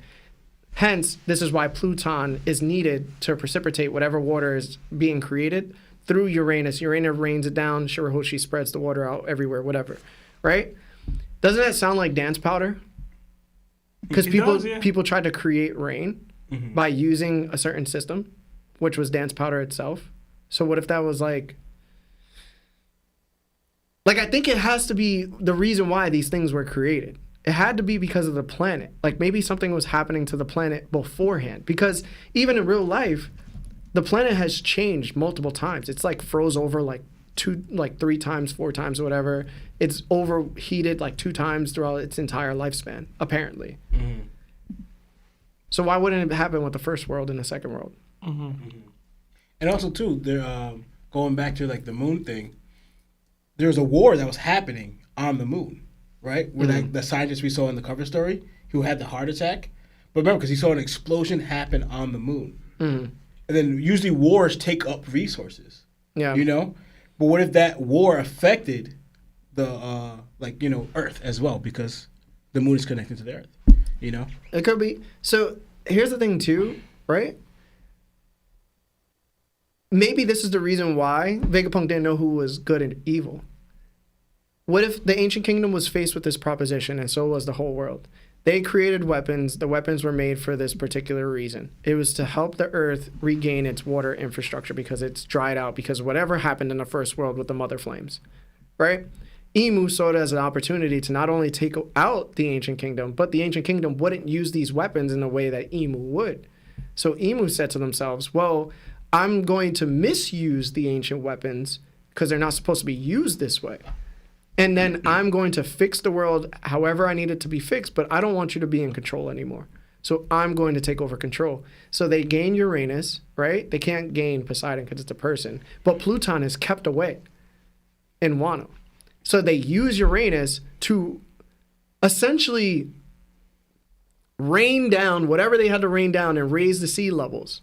They succeeded, but then they found out that they misused it because they only used one ancient weapon where they had to use all 3 at the same time To balance each other out or something. to balance each other out. And through that unbalance, now the world is in fear of being destroyed. So they're like, yo, however, we got to try to fix this. We have to, find out through time. Right now, we have enough time to do so. But we need to find, maybe in order to fix the world from drowning, we need to find out where Pluton is. We need to find out where Poseidon is too. Do you think Damiroversi plays a role in that? It Where it's like could. that's why the Celestial Dragons or whoever the people of the world look at Davy in a way, because it's like, yo, I had control of these ancient weapons, and then either I'm Damiroversi or I'm made to look like somebody who's triggering it to attack other nations and things. Yeah, So that could be too. That's how they took over one of the ancient weapons and probably put distrust amongst all nations that were existing at the time. because at the end of the day, they had to unify the rest of the nations against one nation. Yeah, So you got to make that person seem like he wildin'. yeah, Whoever the king, and if it's Davy, he's the king of the world or whatever. That's gotta be the focus, the enemy. Well, that's what kind of happened in real life, right? When like America became like the focal center of having an atomic bomb, right? We have it, but once Russia had it, it was like, oh snap! Like now we're in this Cold War because obviously we don't want other people to have this. So then nations probably band up together and they're like, well, we're going to be allies. You guys are going to be allies. You're not allowed to use this weapon. Well, neither are you. Therefore, we have complacency in this treaty. But there was never a treaty amongst the ancient kingdom and the other 20 nations that were attacking them. They just saw them as, yo, you have 3 ancient weapons and you can use either of these to take out the world or us. Therefore, we don't want you to have it since we can't also create it. Hey, man. Hey. I think you onto something, bro. I told you. All right. You onto something. All right, we got another... I don't know if we read this one already. Do y'all think Davy Jones betrayed Joe? But I think that's the one that triggered this, right? Or am I tripping? think so. Yeah, sorry if it wasn't last resort. Another 2 from Nico L87. What do y'all want to see from the rest of the flashback? We kind of talked about this a little earlier. Usopp doing something... I want to see the answer to the Sanji conquers hockey stuff that Oda seemed to be trolling us about. And Luffy's reaction to Emu. Oh, the rest of the flashback, my fault. I want to see Rox's passing. I want to see if he dies with a smile on his face. I want to know. Yeah, if Rox went away now, I'd be really upset. Like, if we didn't get to see, like, his passing. And I'm really hyped to see the Del fruit that Loki and Harold seem to have eaten at some point. Yeah. What is it? What is the difference? Whatever, what's the game changer there? Another 2 from Coolio Creator. What do you think the D stands for? I've tossed and turned about this a bunch of times. I had a whole theory about it being the drums of liberation. I've shifted to the Dreamer. I've shifted to the Devils. I've shifted to a couple of different things. Dawn to represent the Dawn Pirate Crew. It could be anything at this point. I think that's kind of the beauty of it. Yeah. Is that it could be any of these things. And maybe Oda finds a way for it to be all of the things. But if I had to choose one right now... If you had to choose one D, what would it be? Wow. What a way to phrase a question, bro. I'd go with Dreamer right now. If I had to choose one, Dreamer. I'd go with Dawn. What about you, Lawrence? What kind of D? I think it's I think it's a word that we haven't seen yet. Because delicious. Because like we've seen them use Dreamer, we've seen them use Dawn, we've seen them use Davy, we've seen them use so many different things, Danger, all these different things, right? I believe it's going to be a D word that we haven't seen yet. So I don't know yet. Cop out answer. It's Lawrence. I don't know what you expected. It's just other. The others. All right, another 9 from the Dragon Truck. Yo, gang, I realize I'm one of the few who believed Aokiji has conquers hockey. Has shown in his fight with Garp. Thoughts? Hashtag Larry Peace, hashtag gaslighting Seb, hashtag Milkman Law. I'm not super opposed to Aokiji having conquers hockey because he did stand up to fight against Akainu when basically he felt the fate of the Marines was on the line. And now he's diehard in his convictions to find whatever answer he wants for leaving the Marines. But there's been a lot of complacency in this man's career. There's been a lot of non-conquerors kind of traits and actions, I would say, for a large portion of his Marine career. So I'm kind of on the fence. I love Aokiji. He's one of my favorite characters in One Piece. He's probably in my top 10, honestly. But Conqueror, I'd probably lean more towards no with Aokiji, personally. Yeah, same. Mm-hmm. Yeah, I don't think so either. Yeah. Another 10 from Villain Juice. Nikas. Can't wait to watch live, but want your thoughts. Can't watch live, but want your thoughts. Is the critical mass attack described to us by Roger and Garp a physical embodiment of advanced conquerors hockey in the same way sword slashes are for armament hockey? I don't have a great answer to this question, to be honest with you. Like, when I read the critical mass, it was like, yo, load up all your hockey into a concentrated point. That's how I read the critical mass thing. And then they were both creating it, focusing it on a single point, throwing it together, and in conjunction, it exploded on rocks. That's how I read that. It wasn't necessarily a sword slash the way that sword slashes are. It was concentration of all the haki that you could muster in advanced Conqueror's haki form, pushed out into one direct point, and then together, boom. So what I understand also what Rox and what Roger and Garp did, I don't believe it was just Conqueror's haki. I think it's a combination of your Conquerors and armament. And I think I believe we got an example of this with Joy Boy, right? That's, I believe, what the knot was part of it. But I believe the knot was, in a way, just his Conqueror's haki, right? Your critical mass, it all to similar. So, like you said, you can muster at a single point, but it's just like not just flexing it. It's more like a mask, putting it together, because I've actually not hinted towards this, because I noticed something too, and I later said, like, this I believe what Garp was training to master while he was punching away those 8 mountains. I believe this is how also Roger and Rox grew stronger. Roger and Garp grew stronger from their fight because they've learned to master doing this more than once without being completely depleted. You know? So I believe that, in a way, like, to train this massive amount of haki, right, it's more than just because, for example, one thing that what's his name, Don Jajel said, he said his diamond head is the hardest thing on the earth, right? And then going by Garp talked about density and then punching away 8 mountains. You want to create something harder than that. So critical mass is like you're creating this like jumbo or massive haki that's harder, more dense, and massive than anything else that you're facing, right? All to a not single point, but able to use it all in one shot. Because you can't fully say single point because they did almost like a Gatling with it, you know? So it's not just, one shot pulls off. It's more like you're creating your sum of haki that you can muster through conquerors, through armor, whatever, into your attacks, you know? So I believe that's what Garp was doing, in a way, punching those 8 mountains to learn how to control it and do it more in a repeated motion, you know? Okay. I like the correlation between Garp's training and realizing he could do this more. Yeah. I like that. Another 5 from Hudson Star. Do you think Luffy and Shanks will meet again? My personal theory says no. I think something will happen to Shanks either by Blackbeard or the world government. I'd personally like if it was Blackbeard. But I wouldn't be mad if Luffy and Shanks meet again, as long as it's not too much Luffy glazing Shanks when it happens. That's my thing. Just chill on that. I still prefer. I believe they're going to meet again. Even if there's a little glaze, we all know where it should be or where it should develop into. Them duking it out, you know? Hopefully. Either do a challenge for the One Piece or whatever, but I believe because even the beginning of their promise wasn't necessarily, I'm saying not on friendly terms, but it came to a battle. It said, I'm gonna raise up a crew stronger than yours to surpass you. They said, you're gonna be greater than me. So right there is kind of like a challenge to you. I'm going to surpass you. So yes, it's more on friendly terms, but even now it's like they're supposed to see who's stronger.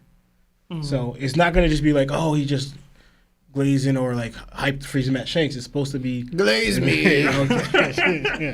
Another 5 from Young Zaraki. First time catching an episode live. Shout out to my brother for putting me on. Shout out to the bro. Shout out to your bro. Love y'all boys. Hashtag Hockey Chuck. Hashtag Admiral Peace. Hashtag Law made up his backstory. Another 2 from Nico L87. Do y'all think we get another Roger flashback? I enjoy all the Roger flashbacks, so I'd be with it. Yeah. And just so you know, they're not talking about me. I think they're talking about who knows? Trafalgar D. Law. There's no way to know that. I saw a theory that they said that Law created his whole backstory to get sympathy. And I was like, what? From Doffy? Yeah, I was like, I don't know from who, but I saw it. I didn't watch the whole thing, man. But I skimmed past it because it seemed like nonsense. That's funny. Another 8 months at Nakama Stats from Nimbus Jujubee. Can the Opie undo the immortality surgery? Like, take it away? Why not? Yeah, I don't see why not. We talked about that a while back. Why not? Lawrence says they could put a room around the world, so. Yeah, bro. Yeah, man. Another 9, New Zealand from the Dragon Truck. Larry just mad his goat got put on a T, so he gotta slander everyone else's goat. Hashtag St. Larry, hashtag hockey chucking, hashtag bald takes. Oh, man. Another 5 from ODBAMS. Appreciate all the work y'all been putting in on the Discord and the channel. Question: what's y'all's favorite fight in anime/manga? Kakashi versus Obito. Ippo versus Sendo. I'm trying to think if 1 or 2 is my favorite. I'll go with 1. I might go with 2. Either way, those 2 fights was amazing. You gotta get back to me. Okay. Another 2 from Raul Munoz. Packer Nation. All right, bro. Y'all took out a little dub. You know what I mean? My backup quarterback, my third string quarterback was in, but whatever. Another 2 from the Buckle Bud Crawford says Itachi to go. I am not an Itachi guy. Uncle Tom. I am not an Itachi guy. Uncle Tom. I could rant for an hour about Itachi's writing and how I don't playing in the house and the fields. I don't we know who enjoy he it. really was. Oh man, another 2 from Creator Keon. What are y'all general opinions on isekai anime? I feel like it was once great, right? Like Bleach, Yeah. Yu Yu Hakusho, technically, you know what I mean? And then it became the joke of anime Yeah. to me. When you're transported into another world at some point, kind of a thing, yeah.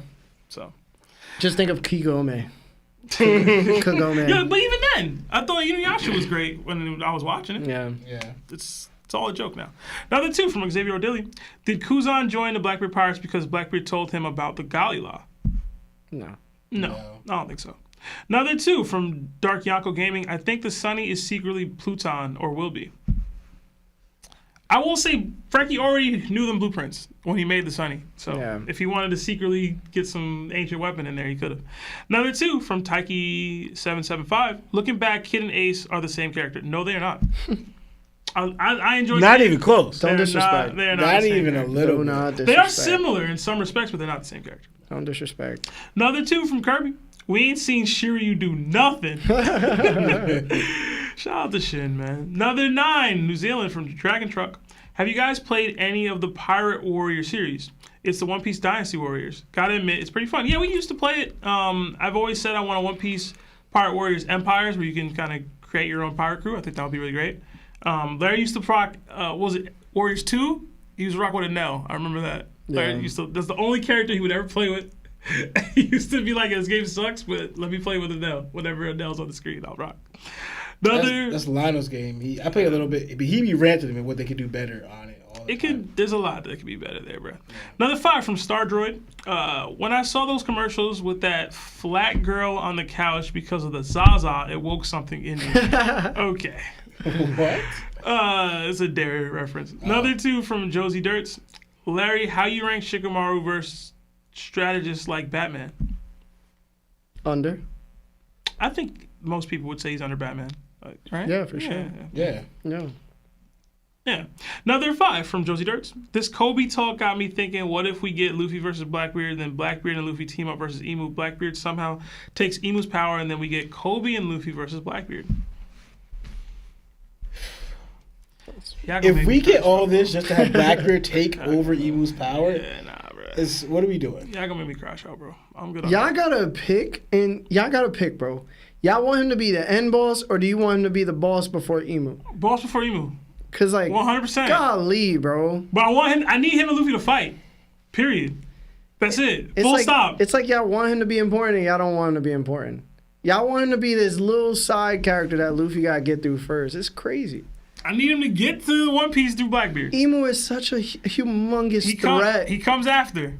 Humongous threat. Let him bro. be that threat after we handle Blackbeard. Screw all this teaming up. It'd be so stuff. fire if they both fought Emu and then Blackbeard took over Emu's power. It would be fire because then he's at that point where it's like real, like, yo, Blackbeard avenges. Luffy therefore has to get rid of his vengeance. Because he can't have the One Piece if Blackbeard's standing in the way. You want me to throw up? It's both ways. You want me to throw up or you want me to finish the super chat? Alright. Another 5 from Sicko Mori. How relevant are the maps Nami has created, drawn of islands affected by the sea levels rising? It's probably GG's on that dream, bro. Can you imagine they just like return the world to what it was and all the maps are just like irrelevant? Like, Yeah. that's so crazy.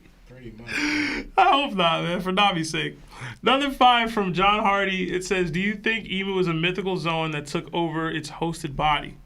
No. Nah. Nah, I would not like that. Nah. Another 5 from Stardroid. Y'all playing any video games lately? Larry would love Dispatch. I heard about Dispatch. Heard it's a little freaky game Okay. about superheroes. Okay. It's basically like Invincible, but just like dirty. A video game? For Yeah, a but like dirty. Oh. What? Yeah. Okay. Yeah. Huh? Little dirty birdie. Another 4 months at Nakama status from JT. Yo, Larry, remember when you ranked Emu at 97? # don't listen to him. Yo, Yeah, y'all be coming at me for that. Y'all be coming at me for that all the time. Yo, You we tell me- rank with the knowledge we have at the time. Listen, exactly. Right. Y'all get pissed when I be like, yo, I don't want to put. I ain't want to put Emu on there either. Yeah, he did. Like I called it. I said, yo, no dragon, no Emu, bro, for me. And they were like, nah, you got to pick because there has to be a number. We said implement minimums. That's what we said. That's all we said. Implement minimums. What do you think? What do you think it'll be? Yeah, It's part of the exercise. it's 100 now. Being wrong is a part of the exercise. That's the point. We got 100. I can't wait for the Soon. top 30. Soon. It's gonna be so fun. Another 2 from Doug Missy. True work at farm milking cows, and they're a head height. What headlight? I don't know what you're saying, bro. Oh, they're at head height. They are at head height. The cows are at his head height, so they're easy to kick him. Well, protect yourself, bro. Wear a helmet. Another 2 from Spencer. It says, stopping by to say, what's good, fam? What up? In my prayers always. Thank you. I'm pretty sure that's Spencer Jones. Thank you, bro. Thank you, Spencer. From the Shonen Syndicate, bro. We appreciate you. Another 2 from JT. When y'all playing Burning Blood, need that Ace versus Blackbeard? Never. Probably never, bro. I ain't gonna lie to Never, you. bro. Another 5 from Jada Rude. They probably gave Uranus Taco Bell if Larry's theory is true. That's guaranteed to make Uranus create too much water by accident. Okay, bro. Yeah. Good one. Another 5 from Creator Keon. So mature. Do y'all think Zunisha should come back in the main story? I would like to see a giant elephant swing on ops and talk with Luffy about Nika. # Larry Tex. #. I could definitely see Zunisha coming back to the story. I would like to see a giant Luffy riding Zunisha even. That might be too crazy. If he gets that tall, like that large. Yeah. But What about Zoe, man? Zoe's literally there. You gonna sit on Zoe? what did you think I just said, bro? A giant Luffy riding Zunisha. Zoe. Oh, you mean the island itself? Like the yeah. people, okay. Yeah. No, he probably sit on his head. Yeah, Maybe on the neck or whatever. I don't know, man. Who cares? another 5 months at Dr. Sash from Davide.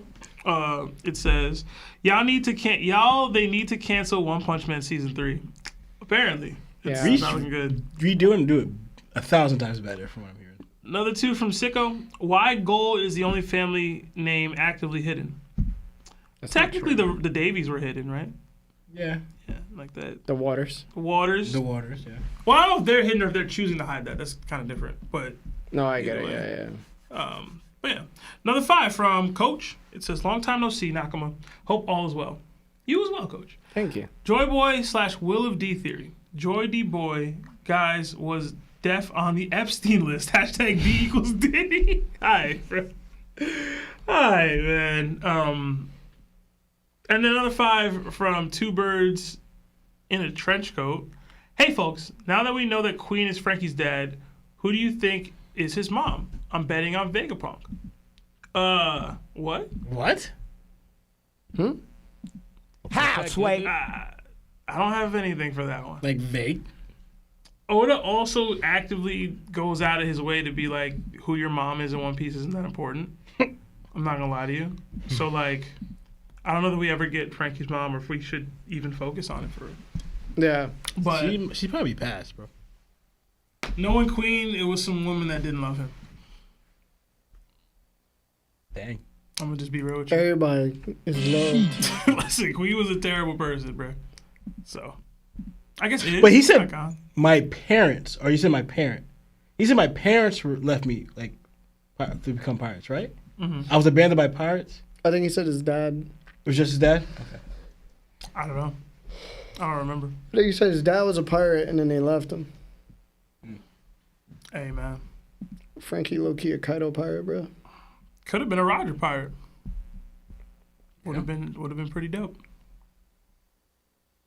Yeah, that's all super chats. So I don't know if y'all got anything y'all want to shoot. Larry, do you want to do call and stream tomorrow? We could do call and stream tomorrow, but the DDTs. Can't do DT this week, or what's up? Because I'm gonna be out of town next week and the week after, so we should probably get it in if we can. What do I want to do? I don't think I could do Wednesday. If we do Wednesday, it gotta end at like 8. I mean, we can just take a break. It's fine with me. I already said we need to build up some chapters in general, but I had the matchups I was gonna do could still work for this week, but we can take a break, or I can just run them without you. Like I don't necessarily need you for the DDT technically. Yeah. I just can't stream on the multiple platforms is the problem. Yeah, that's the problem. But I mean, we can it's talk whatever. about it. It's whatever you want to do, bro. We can I talk just about won't be it. able to do Wednesday Okay, because I leave Wednesday night and then Thursday I'm. that's fine. Yeah. All right, so call and stream tomorrow, y'all. Probably Call and stream tomorrow. probably 5:15. We'll talk off. Law, you gonna be on the call and stream? I don't know. You so dirty. So nasty. You so nasty. So nasty. If anything, I'll be late. So nasty. You gotta stop going on these ice cream runs, yo. This is disrespectful. I love ice cream, man. Yeah, I do love ice cream too. Yeah, me too. I can't lie. Yeah, ice cream's pretty good. You know what's the best ice cream? Turkey Hill chocolate chip cookie dough. It's up there. I'm a party cake guy. I've been eating Haagen-Dazs a lot recently, though. You know your sugar. I know. I don't want to say, hold on. I your don't want to sugar. say a lot, but it's just of the ice cream brands that I've been frequenting over the past, 5 months. It's been some Haagen-Dazs. Yeah? Are you a little boba? You a little boba booby? You a little boba booby? You be drinking boba? We got another two from Jada Rude. It says, worst straw hat. I say Frankie. Wow. That's tough. That's tough, man. Worst straw hat? I could tell you don't like the series. Frankie's not the worst. Frankie, bro. Frankie's down for whatever. Frankie be vibing with Luffy. It's easily Usopp. Yeah, I was thinking the same thing. It's Usopp. I don't have a worst It's like straw not hat. even close. I'll say this. Post-skip Chopper is probably my least favorite straw hat. Everything I liked about Chopper is just, gone now. True, too. It's just he's just there now. You don't like him cute? No. They basically made him How would you make him then? You would make him a They little made older? They made him. I would still have him OD on the pillows. I'm not even playing. I'm not even remotely So playing. no growth? You think he'd be a little taller or something? You want him to look We like... saw him scrapping with Queen and Pespero. I ain't feel nothing though. You know what I'm saying? When he was fighting Fukoku, whatever his name was, was it Yoyori, whatever his name was? Yoyori. Yeah. I felt that. I felt the pain of him feeling like he was bro, letting that the was team so down. long ago, bro. That's my problem. I haven't felt that way about Chopper since Saboti Archipelago. I think you just want him to be scary. You don't like him cute. Monster Point, when he's You not don't think I'm cute, man? That's what you were saying here. Non-controlled Monster Point is the peak of Chopper, to me. Yeah. He also doesn't use Brain Point anymore. The things that made Chopper great were those things, and now he doesn't do it at all. Now it's, Monster Point, I'm hula hooping and crap. And I no Brain Point whatsoever. Kung Fu Point looks stupid. Even on Wano, it's I need Marco to help me do the thing, and then, I found it. Come on, bro. It's just not. It's not the Chopper I know and love, bro. It's some caricature of the Chopper I know and love. You need to talk? I got the hat on for a reason, man. You need to talk? I'm good. You sure? I'm good. Now he just merged, bro. He just merged. Emotional damage. He just merged, bro. It's lame. What if you were merch? You can get your Seb hoodies. No, I'm playing. You got another 10 months at Nakama status from King Peasant. It says, Ivankov finds Sad Dragon and save him. That Luffy's mom. Okay, man. Another 2 from Josie Dirts. Actually scrap that Blackbeard going out via drowning. I'm with it. All right, guys. It is that time. I just want to say thank you to all of you who joined us today. I hope you guys had fun. To everybody that's on the Apple Podcast and Spotify, thank you so much. To everybody that's on Facebook and YouTube, thank you. Please like the video if you haven't already before you leave. And we will be back here next week for the chapter when it drops. So thank you to Marv as always. And guys, this is TOPT. My name is Larry. Law. Seb. And Lionel. Jana!